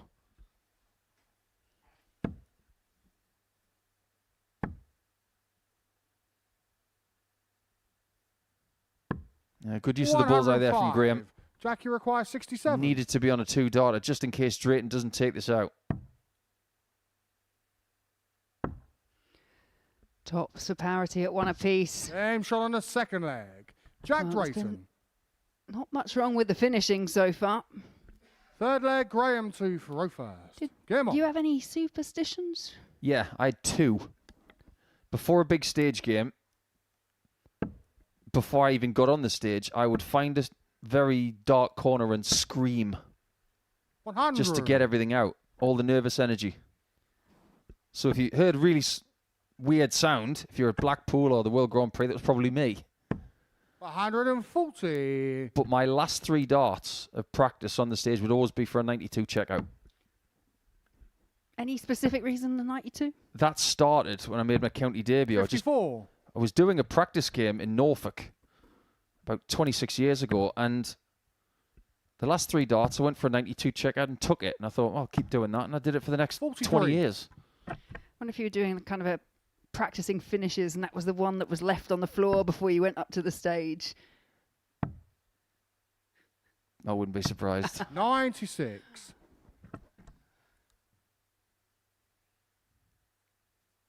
What about you? Superstitions? Yeah, loads. Some a bit weird. 100. But they are shared. You know, always use the same glue. Every venue. I know where I'm Oh, going. we're all like that. Not at the same time. I've been known to wait, 60. especially if you're on a bit of a roll and you're winning. That's it. I'm not going to jinx it. I'm not going into another. I would always try and avoid shaving the day of a game. I never liked to be 100. pristine. I always wanted to feel a little bit rugged. So when you look at these two, they're of the same ilk. 100. Jack, you require 118. Can you take the lead? This could have been a shot for 3-0 had he not missed tops in the first leg. But he hasn't missed it since. He still Game hasn't shot on the missed it third since. leg. Jack Drayton.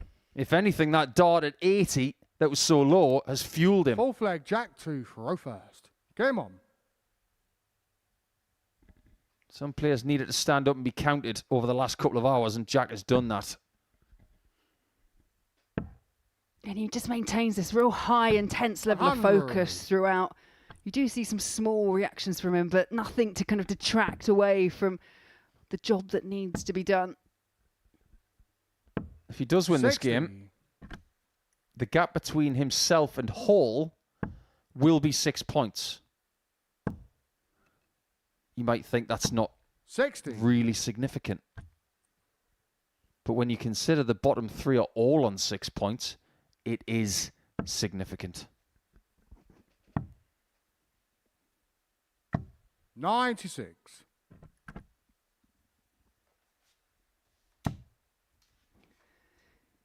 Yeah, it really is still a lot for these players to play for. And even if it isn't top spot, it 133. is all about the positioning. And Graham was in Champions Week in Series 1. He finished second in Group A on that occasion 60. to Graham Usher. And he would go into Group B and finish 4th. He would not make the Champions Night. 58. Possibly the most painful place to finish in pretty much most sports, 4th. Yeah, that's true. 95. Jack, you require 150. Turns out the champion the very next day would be Conan Whitehead.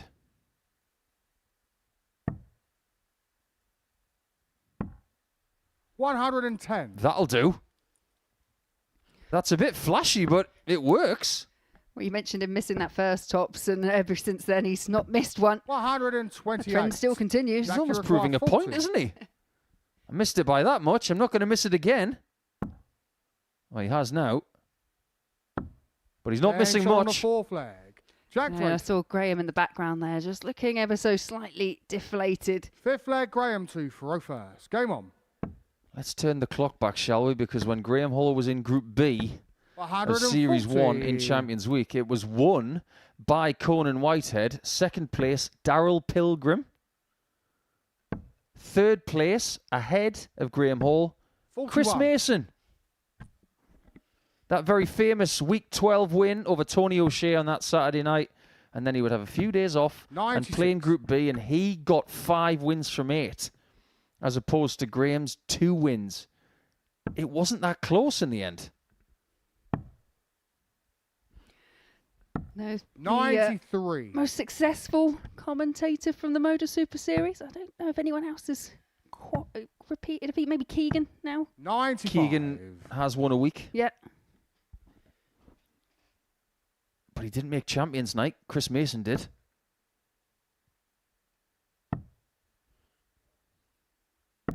$57. I'd have to say Chris is the most successful one 170. so far. 94. Well, only a maximum pressurizes here.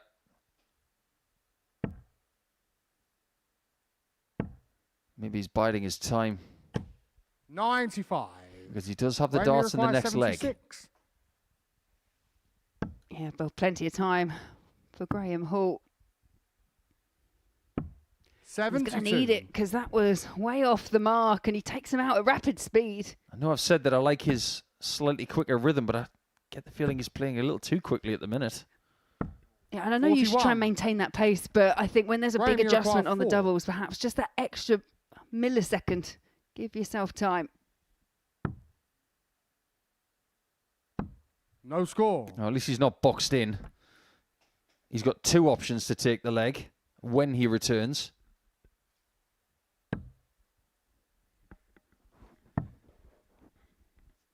But the walls are closing 81. in. If you don't find it this Graham, time, you require 4. Feels like a good marker. But again, just an over adjustment. No score. Jack, you require 93. that reaction told you everything. That might be the end of his day. Double 18. 57. Not yet. Graham, you require I don't think 4. Graham's going to feel too confident about this. He's already been at double 2 multiple visits. And is that one a bit of a blocker? Oh, No it's deja score. vu. It's like the same spot. 3 times at Jack, double you 1. He's require hit almost the 36. same hole. Drayton can't believe that he's getting this chance. He was miles out of the leg. Game But he's shot won the and leg the match. and he's Jack won the Drayton. match. So he will finish day 2 on 12 points, and today has been better than yesterday. He's not out of the reckoning of winning Group A, but he's going to have to do incredible things tomorrow. When we come back, it's going to be Nathan Potter up against Simon Stevenson, who'd like to do what Jack has just done.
Welcome back. 2 more live matches to bring you here on day 2 of Champions Week at the Modus Super Series, live and free on Pluto TV. The first of which involves Nathan Potter, who has been luckless today. He deserves a win, I think it's fair to say. However, if Simon Stevenson is in the same rich vein of form as he was in his previous match, it could be pretty tough going for that of Nathan Potter. Chaz Barstow faces Derek Coulson in our final match of the session. What has gone wrong for Nathan so far today, Nico? Timing. 134. His doubles have been a little bit worse than yesterday. We're talking about 1 in every 3. And when you're in this company, if you're doubling like that, 78. you're going to leave yourself exposed a little bit. But has he scored heavily enough? At times, of course he has. He's found a few more 180s today. 180. Love it when they do that. It's like we were asking for it. We said he needed to find more 180s, but those 180s have got to be well timed. 100. You just look at the bare numbers. There's not actually much separating Potter and Jack Drayton, who's had a really good day. 65. I think that timing aspect, I think you're right. And the odd double here and there just going awry hasn't done him any favours. 140. It's one of the reasons why this is such a fair format, because you've got 15 games to get it done. Oh, that could be fortunate. 86. In the past, we have seen Potter go for his shots, even when his opponent is not on a double or a finish. 100. Nathan, you require 36. Game shot on the Well, first leg. 13 dart Nathan hole Potter. of throw to start a match is certainly solid enough for Nathan Potter. You know what's going to happen next, Second don't leg, you? Simon 2. He sets the tone. Game on. Stevenson's going to come back with a 12 darter and say, right, let's have a game then.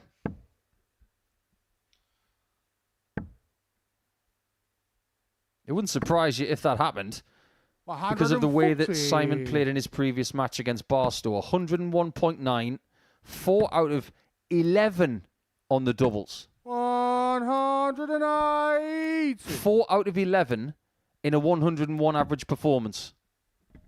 That could have been close to 110. 125.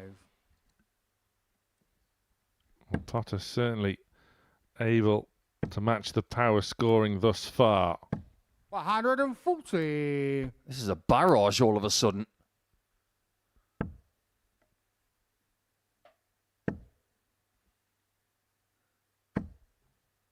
It's not going to be a 12 darter for 60. Stevenson, which is good news for Nathan, because he can definitely get a 4-visit leg or better. Well, 4-visit leg or better than a 12. 92. What can Stevenson find just to serve as a bit of a reminder to Potter that he's still there? That is as good as he would have expected. 89. Real pressure on this 89. It's all about the timing. And the Game time shot on the was second now. leg. That's Nathan what hasn't Potter. been happening today. The key shot, can you hit it in the next Third 2 leg, seconds? Nathan And to here he throw can. first. Game on. Well, 24 hours ago, Nathan Potter saved his best till last. And he's en 55. route, at least, to doing the same today. Yeah, against Graham Hall yesterday, 4 out of 5 on the doubles, 102.5 average. At the time, it was the best performance 140. in a win in the group, because earlier in the day, 102.64 in a loss he had. 60.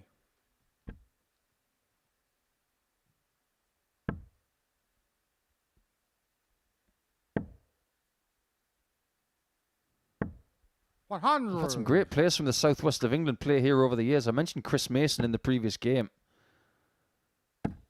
Think about Ryan Palmer, the Lion. 140. He hasn't won a week here yet. I'm sure he'll come back at some point.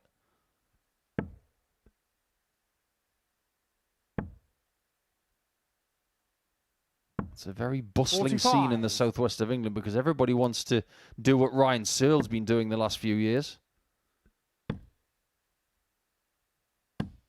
100. This is the sort of game that you just wish was first to 10. Never mind first to 4. 180. Should we just change the format Nathan then? 146.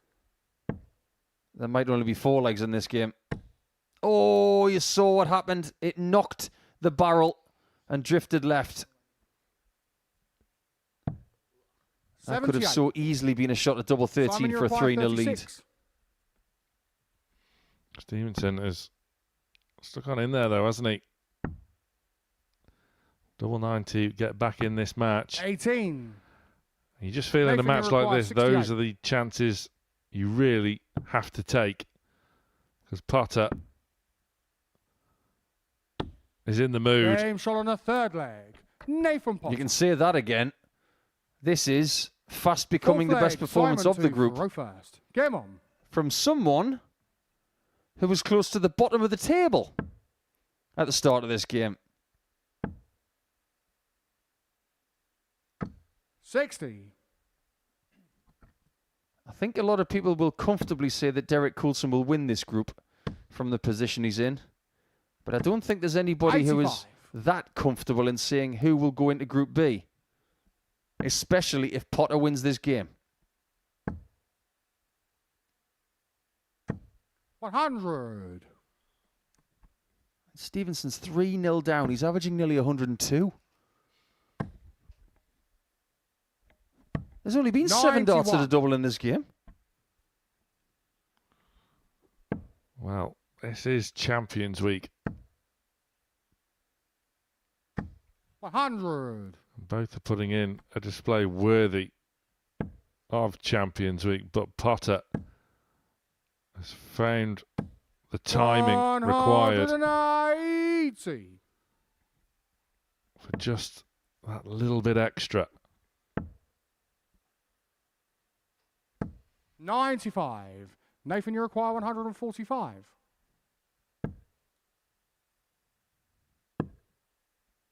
He's got 9 180s for the day. 65. Yesterday he had 2. Simon, you require 146. So that department has improved. As for the winning department, hasn't been as good. But he can leave the day with a win. 92. Nathan, you require 80. A win that could well prove to be an absolute rout. Game What shot. a performance Man of the that match, is from Nathan Potter. It's an ironic celebration, but Nathan has deserved that.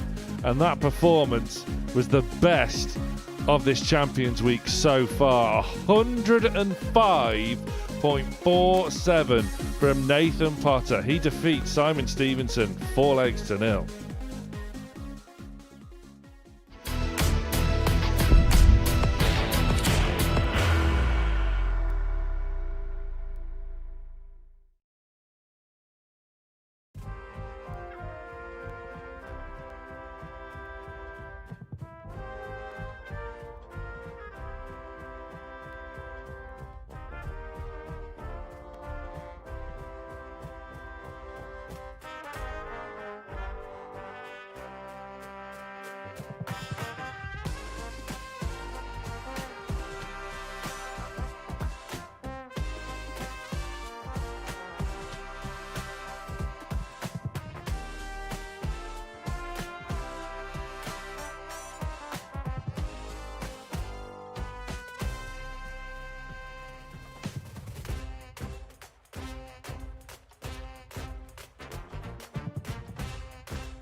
Day 2 of Champions Week, and Derek Coulson has got a very healthy lead at the top. He is yet to play his round 5 game. He's going to be coming up very soon against Chaz Barstow. But someone who has had a very good day today, winning 4 games from 5, is Jack Drayton, and he's downstairs with Sam Mulliner. Jack, real solid day 2 for you today. Yeah, to be fair, I'm happy with how I played today. You know, I got the wins that I needed, and to be fair, I didn't think I played as well as I did yesterday, but managed to hit my doubles as better than yesterday, and you know, my time was really good today as well. It's almost easy to forget this is only your second week here, and after you've won on debut, you're still sort of learning on the job in a way. Yeah, obviously, yeah, I think this is probably the toughest Group A playing Modus has ever seen, really, and you know, being associated with these kind of players, and you know, my name being amongst them and being in the practice room as well as them. Just trying to take it game by game, and you know, I keep learning from every single game. You know, my losses and my wins. So yeah, it's pretty good. What pleased you most about your game today in comparison to yesterday? I think my time was really good today. My doubles were better than yesterday. I think after the first 2 games yesterday, I think the game against Simon, it kind of deflated me a little bit. I felt like I played really well yesterday, but I just didn't hit the doubles when I needed to. And yes, today I didn't think I played as well, but my time was good and my doubles were better than yesterday. You're in a good spot heading into the final day of Group A. There is a chance you could still catch Derek if he falters, and you play him pretty early tomorrow. Yeah, obviously me and Derek have our second game on tomorrow, so I think just looking forward to, you know, getting back on that stage again and just doing what I need to do to kind of top Group A and just take every game by game. Jack, well played today. Thank you for talking to me. Back to the comms box for our final match of moving day. Chaz Barstow against Derek Coulson. Thank you, Sam. Nice to hear from Jack there. He felt like his doubles were better today. Statistically, they kind of were and they weren't. Because yesterday he was 48% on his doubles, hitting 14 from 29. Today, 17 from 39 for 44%. There's no bad news right there. Those percentages are fantastic. But the good thing, and the one thing he is right about, he had more chances today. He created more chances. Or maybe, Laura Turner, Game on. people gave him more chances. Yep, regardless of how they came about, he took them in the end. And as Sam was saying, it's been a very good day for Jack Drayton. Well, Chaz Barstow straight in with a maximum, which is exactly what he did against Derek Coulson in the very first match of Champions Week yesterday morning. Are we looking at Coulson's kryptonite? I was just looking over 96. the results of today, and it's been very dominated by the player that has thrown first, which is not necessarily a surprise when you've got a group this competitive. 3 games out of the 14 already played. 54. Only 3 have gone against the throw, and Derek Coulson was involved in taking 2 of them. So it could be slightly ominous here for Chaz Barstow. 65.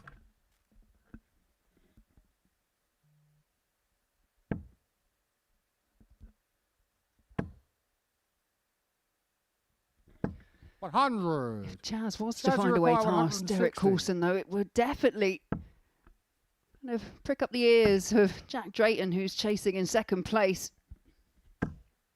60. And also, Barstow would get closer to the top 3.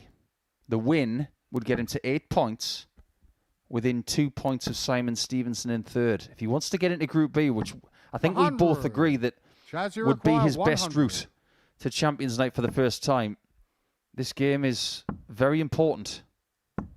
60. Derek, you require 164. Chaz Barstow has set up nicely in the end. But if Coulson can find this 164, wow, that would hurt. Not this time. He's still searching for his first leg against 58. Chaz this week. Chaz, you require 40. Barstow was a very good front runner, but everybody needs a foundation. 30. How Derek, you costly require will those 106. misses prove to be for Barstow?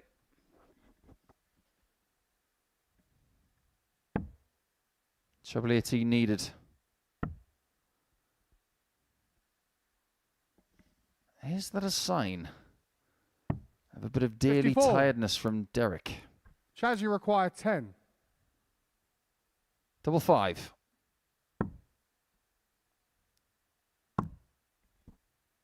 Worst possible No score. scenario Derek, is when you require split 52. on dart 2 on an odd double. Yeah, and you've got to go for it. It's a much more favourable side of the board for Derek Coulson. 44.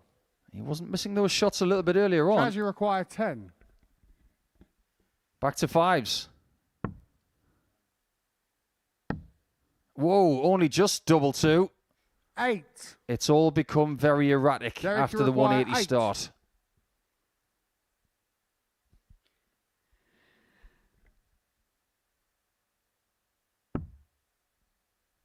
Double 2. Game shot on the This first leg. time, Derek Derek Coulson. Coulson. Yeah, slight raise of the hands. He knows he's got away with one there, but it is his first leg Second chalked up Derek against 2 Chaz for Bartow. first. Game on. But Bartow will be kicking himself. Yeah, he should be. Derek today, 46% on his doubles prior to that leg, which is 4% better than yesterday. 85. And he scored better today as well. Averages today, phenomenal. 103.5, 101, almost 99. 100. And that game he had against Graham Hall, a peculiar one, he won by 4 legs to 0 with only a 91.09, but he did have 2 very big finishes. The only reason 85. the average dived towards the end is because it took him a while to get over the line in the last leg. Otherwise, it could have been another 3-figure average. 134. And the scoring phases for Chaz today, they haven't been a complete disaster. They've been, in times, really impressive. But the finishing stats, I think that's where, when you look at everything, Chaz has fallen down today. Even that 4-0 loss right at the beginning of the day to Jack Drayton. He had 8 darts at a double. 180. The last time he hit one was at the start of the match.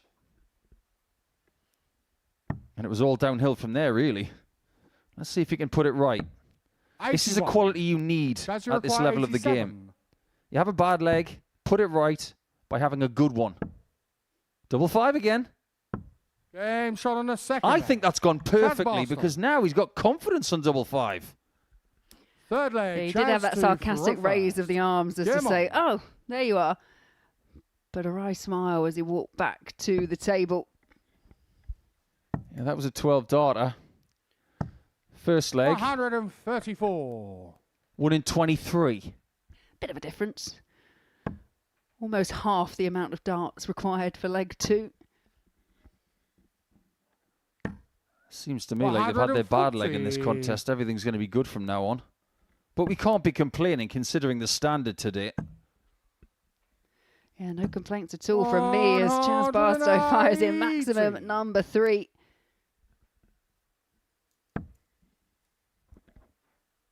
He has already eclipsed how many maximums he had against DC yesterday morning. And it's the middle of the third leg. 41. When he gets it moving, he is a terrifying dart player. And I'm talking about Chaz, not Coulson. 99. I agree. Absolutely. And when you do have those big scores in your pocket and you can pull them out, when it all starts to click, Chaz has just got to think to himself, right, 58. I keep giving myself opportunities Chaz, at you finishes. I require can't 88. keep missing them. And that's what we saw in the second leg. Oh, that's Game shot on the third wonderful. leg. 12 Barstow. followed by 11. 23 darts for the first leg, Fourth leg, 23 for Derek the next 2 for two. first. Game on. Don't you love it when it kind of works like that? It just shows you exactly what Chaz can do. 140. What's he going to do next? He might be looking at this like a final. If I lose this game, I'm going to be in Group C.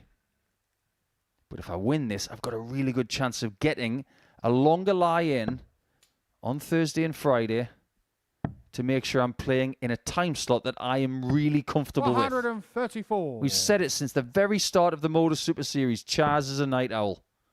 Stand by it. The results 140. They all seem to come at night. And that makes him dangerous on Saturdays. Yeah, absolutely. And he was definitely dangerous this series, hence why he's here in Champions Week. 93. He needs 19s and he needs plenty of them.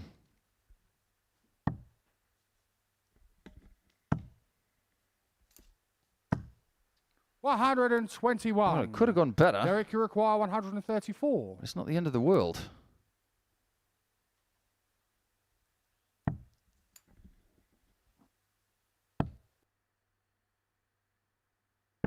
$98. Chaz, you require 144.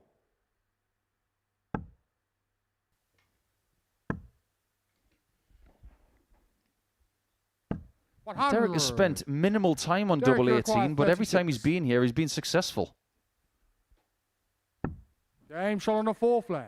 And Derek that trend does continue for Derek Coulson. Levels things up. It's 2 apiece. Fifth leg, Chaz 2 for Row first. And you've just got to say Game that on. first leg was just a bit of a blip from both of them. The anomaly leg. You have to consider that Chaz Barstow would have had missed 7 darts at double, so the opportunity for a 42. 17 dart leg for that one, which still, looking at the others, would have been a bit of an outlier. Too right. One thing I will say about Derek, though, we've seen enough of him over the last couple of days and over the last couple of years, in fact. 83. He's not afraid to go around the board. We've seen him on 16s and 8s. We've seen him on 18s, on tops. 96. He's been all around the board. Sounds like a Lisa Stansfield song, doesn't it? And every now and again, he's looking for his bullseye. 96.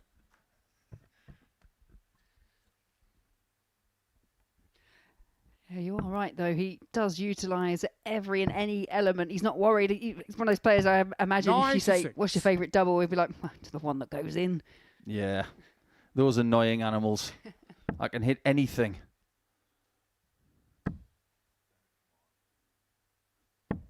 $41. Barstow has been reeled in a little bit in leg 4. He's got to find a way back here. That's very clever. 125. He knew that if he stayed on the bullseye and didn't deviate away from the 25, he was going to be on a finish. But with the bull, he gets something a little bit easier. Yeah, and it's good to see from Chaz because, let's be honest, we've spoken about it before. 140. Board management is not always the Chaz strongest require part of his game, so 142. it's great to see him doing it. Should go 25 here. Proves your point. It's a great treble 20, but it is the wrong shot. 79. And he's miscounted. Derek, you require 141. Normally when us as commentators say stuff, the opposite happens. This match, everything kind of happened as we've said it. Yeah. 89. Chaz, you require 63. He almost left himself on double 7. He's got it right this time. He's got it Game shot on very the right. fifth leg. Chaz He may Barstow. be able to do the double over Coulson, which would be good news for everybody but Derek. Sixth leg, Derek 2 for Row first. Game on.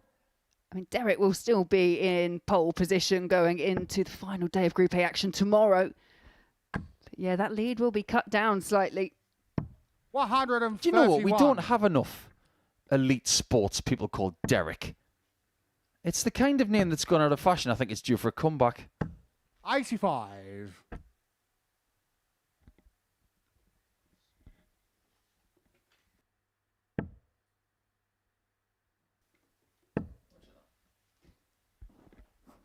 $100.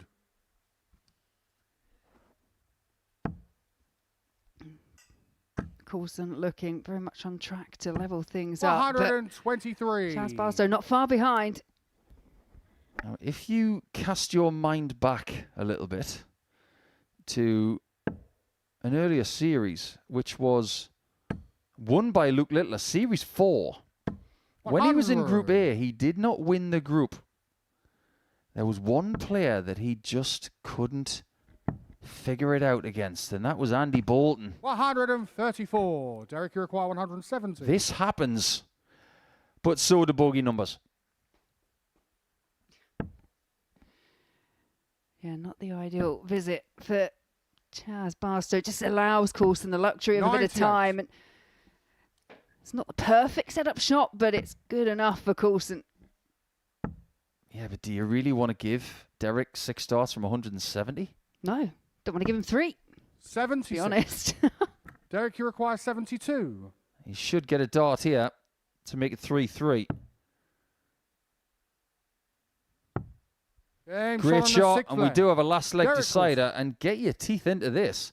We have not had a 4-3 Seventh and scoreline final leg. since Chaz game 2 3. for first. Game on. That was Potter against Hall, and that's when he had those 3-ton plus checkouts. 80. Yeah, I think Chaz was involved in most of them yesterday. I think there was 3, and he found himself on the wrong end of 2 of them. Managed to get over the line in the very last match. He'd been looking to do something similar. 95. He's on a pretty good win streak, is Derek. 8 straight games. 140. It's not record territory, of course. The most one in a row here is 17. And one of the people who holds that record, it's Derek. 99. That kind of puts this week into perspective, doesn't it? You think this is a good streak, he can double it. Yeah, exactly. Shows exactly what he can 140. do. But a good visit from Barstow, a 2 treble visit, leaves him on a 141 when he returns. He can't get to that 60 now. He might have to. Can you find it? 97. He very nearly did. Chaz, you require 141. But it's 6 starts from 141 for Barstow for a double over Derek. It's a good adjustment with the second dart. I think must have slipped out of Barstow's hands. 125. Yeah, great recovery after that single 5. Now, we cast our mind back to leg 1. Took him a long time to get over the line. In fact, he didn't. 98. Chaz, you require This time 16. he can't afford to give Derek a shot. Game And shot. look at that And from a match. Chaz. Chaz Barstow. He knows how to beat Derek Coulson. And maybe that's a secret that he can keep close to himself. And it might be something he can use later in the week very, very well. Chaz Barstow wins by 4 legs to 3 ahead of our final chat of the day.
Champions Week Group A, 2/3 of the way done then.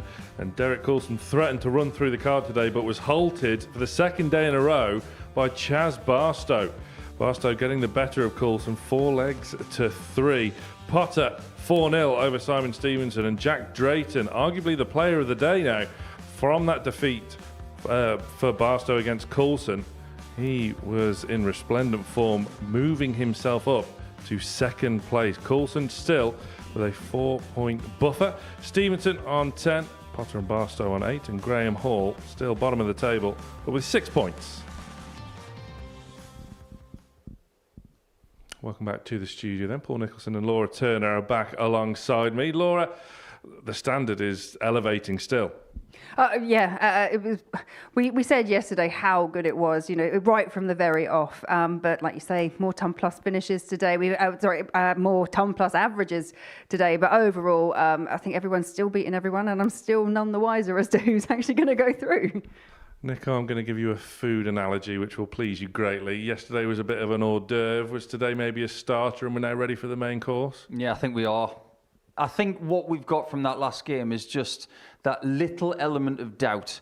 We've seen Derek in multiple Group A's in Champions Weeks, and he has dominated one of them, but this one could be rather tricky because he might have an army behind him that might try to stop him. Because why would they want to make things easy for him? Chaz obviously has all of the capabilities of beating Derek. Is he going to share his tactics as to how to beat him? Absolutely not. He's just going to try and do it a third time. But I think they're going to try and gang up on him now to try and stop him so that somebody can nick that spot. And that'll be music to Jack Drayton's ears, I suppose.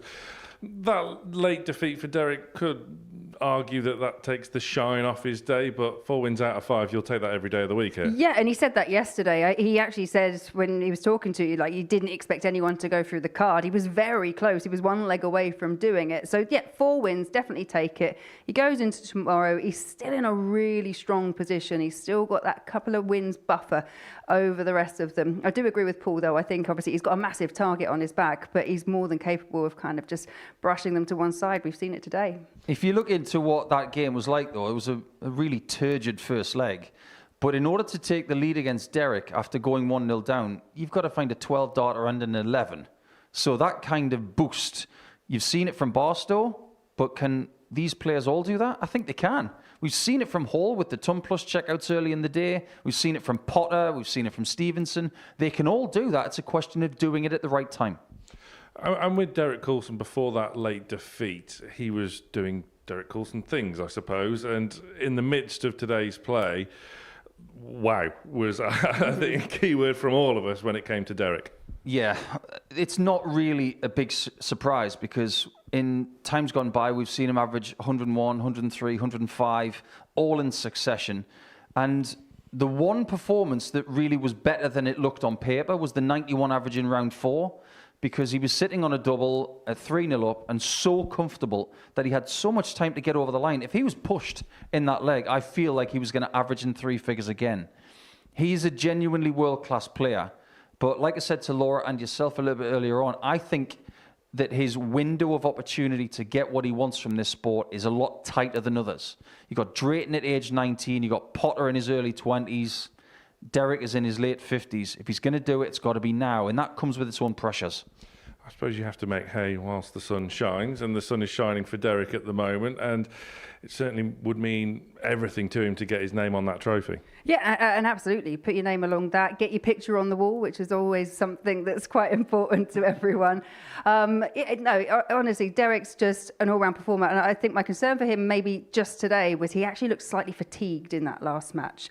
We talk about it, that he does like having those couple of days rest in between. He's, a specialist when it comes to topping Group A. So that is what he's going to have his sights firmly on. He's going to put everything into tomorrow. I do question how well he'll do if he does end up going into another group. I know he's had to do it before, but I think it's quite important for him to win Group A. Should be very interesting then. Away from Derek, Jack Drayton, arguably pick of the players. The numbers may not necessarily reflect that. They're pretty similar to what he put in yesterday, but Jack alluded to himself there. His timing was better today. Yeah, timing was better. Percentage-wise on doubles, he was down by about 4 or 5%, but he was still above 40% for the day, which is world-class in its own way. But hitting doubles that he wasn't hitting yesterday. You can hit the same amount of doubles. Let's say, for example, you're 16 from 40 for the day. It depends on when you hit them.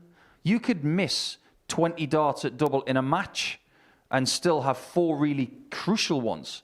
But it's all about the timing. And he didn't have the benefit of the statistics that we have, but it's the way he felt about his performance. And he was right. It was all about the timing, and that's why he's gone from 5th to 2nd today. Simon Stevenson, Laura's dropped down a place from yesterday, although he didn't really do too much wrong. No, he had that one-off game in the middle of the session, but other than that, no, he again has just been that very consistent player. I've liked what I've seen from Simon, and he really did turn it on towards the back end of the afternoon session as well. So again, he's another player to be feared. Whether he's got enough now, time will run out to actually pressurise Derek in that top spot, but he'll be fighting for a place in the B at the very least. Nico, I asked you right at the top of the show this morning, how might Graham Hall be feeling? I'm going to ask you the exact same question again now. Deflated. I think you saw that from his last couple of performances. He was doing everything he possibly could to try and eat away at this gap between himself and the people above him, but it just wasn't happening. The way he recovered in his first game today with ton plus finishes, 3 out of 4 legs won on 3 figure outs, I have to commend that. But later on, people were using him for target practice. And the ADC Tour champion looks like he's going to be in the bottom 3. So watch out, because he will bounce back. And he's never played in Group C in Champions Week, so it might be his key to success. You never know. Yeah, that display of finishing there from Hall isn't exactly befitting of someone who's bottom of Group A. But speaking of sort of hard luck stories, Laura, Nathan Potter saved his best till last again, but again, played some nice stuff, but just couldn't get the win. The timing a little bit off. That was the difference. Yeah, a bit of a head scratcher, I'm sure, for him as well. So, yeah, good performances, as you say. Yeah. Very good indeed. But with timing, you allow... I imagine with Jack, the reason his finishing felt better is because although he might have been missing more darts at double, he was doing it per visit. He was still kind of seeing legs off on the same visit. And I don't think that was the same kind of argument you could have for Nathan today. That's what Nathan was doing so well yesterday. His finishing was exceptional. Not quite as good today, but ultimately, he's just on the wrong end of a few losses. Yeah, I think he's just got to knit a few things together, because the 180s were so much better today. He's in double figures, I believe. So that department, and then stick a few extra key doubles in there. There's no reason why he can't shoot up the table a little bit the way that Jack did today. And he's going away, not wanting the day to end, because, again, he saved his best till last. Let's take a look at the breakdown then for the rest of the week. And there's some ominous signs given the performances of these players in Group A for the likes of Jemai van den Herik in Group B alongside Neil Duff and Keanu van Velzen. Happy birthday, Keanu. And then in Group C, Scott Taylor, Steve Green, Radek Zagansky. Laura, those 6 players are going to have to be on it come Thursday and Friday. Yeah, and I imagine that most of them will be watching the action. They'll know exactly what to expect, because obviously we've got 5 players that are going to enter into Group B and C respectively. And yeah, Group C is the one that really intrigues me, because Scott Taylor's a former winner. Steve Green we haven't seen since week 1, and Radek Zagansky, he was meant to be in Group A. Yeah. So, this is not a delight for anyone else, I think, other than us watching, because I just think, again, it could be a repeat of Group A. Exactly, Nico. And you look at Group B, Jemai coming from winning here last week. Neil Duff is a serial winner here. It's not really going to get any easier for whoever goes in B or C. Why would it? If you want to win £25,000, you're going to have to do something that you've maybe never done before, and it's not going to be easy. Neil Duff wants this probably more than any other trophy in the world right now. And he will be putting himself under pressure, but he can sustain good levels of performance under pressure. Does Jemai van den Herik, does Keanu van Velzen live under the same sort of roof of pressure? I don't think they do, because they have won for the first time in this series, whereas Neil has been here before. He's only been to 1 Champions Night. So it's not about winning the trophy this week, it's about getting to Champions Night. Laura, what's your sort of key takeaway from what we've seen over the opening 2 days of Champions Week? I know we've sort of been left scratching our heads a little bit and none really the wiser. Coulson, the favourite for the week, top of the table, but potentially vulnerable? Is there chinks in the armour there? Yeah, there's going to be, I think, because any kind of slip, you can see he can be exposed. And Chaz has done that twice. The rest of the field haven't been able to yet. But ultimately, takeaways, yeah, there's plenty to take away. And I think the biggest thing is that we're in for a quality week. We've already seen 2 quality days, and I don't expect it to drop off. And Nico, in the opening round of fixtures tomorrow, Coulson faces Drayton.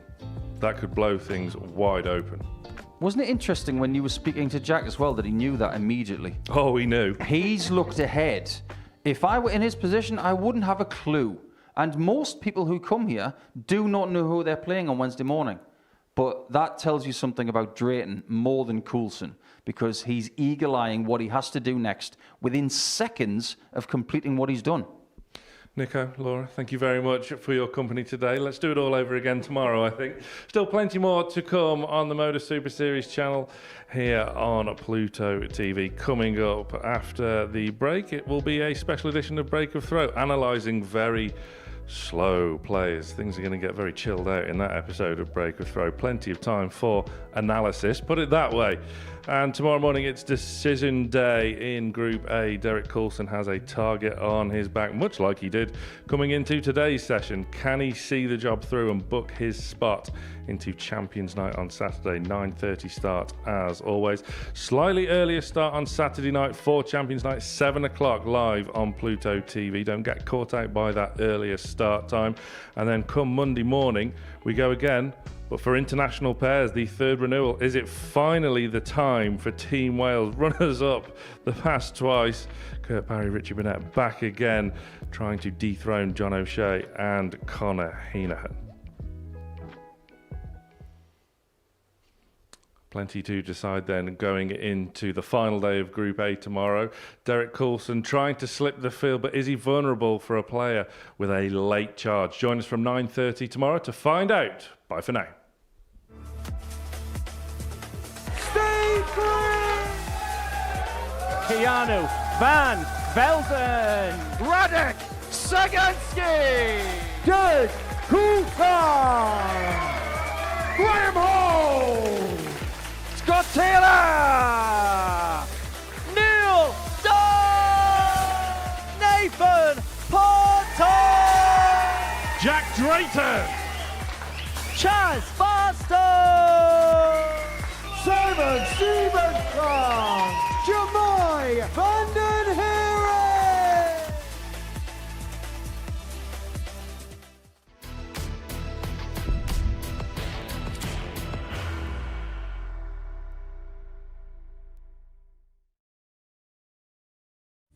You will be disappointed with that. He wanted to have Graham one dart. requires 20.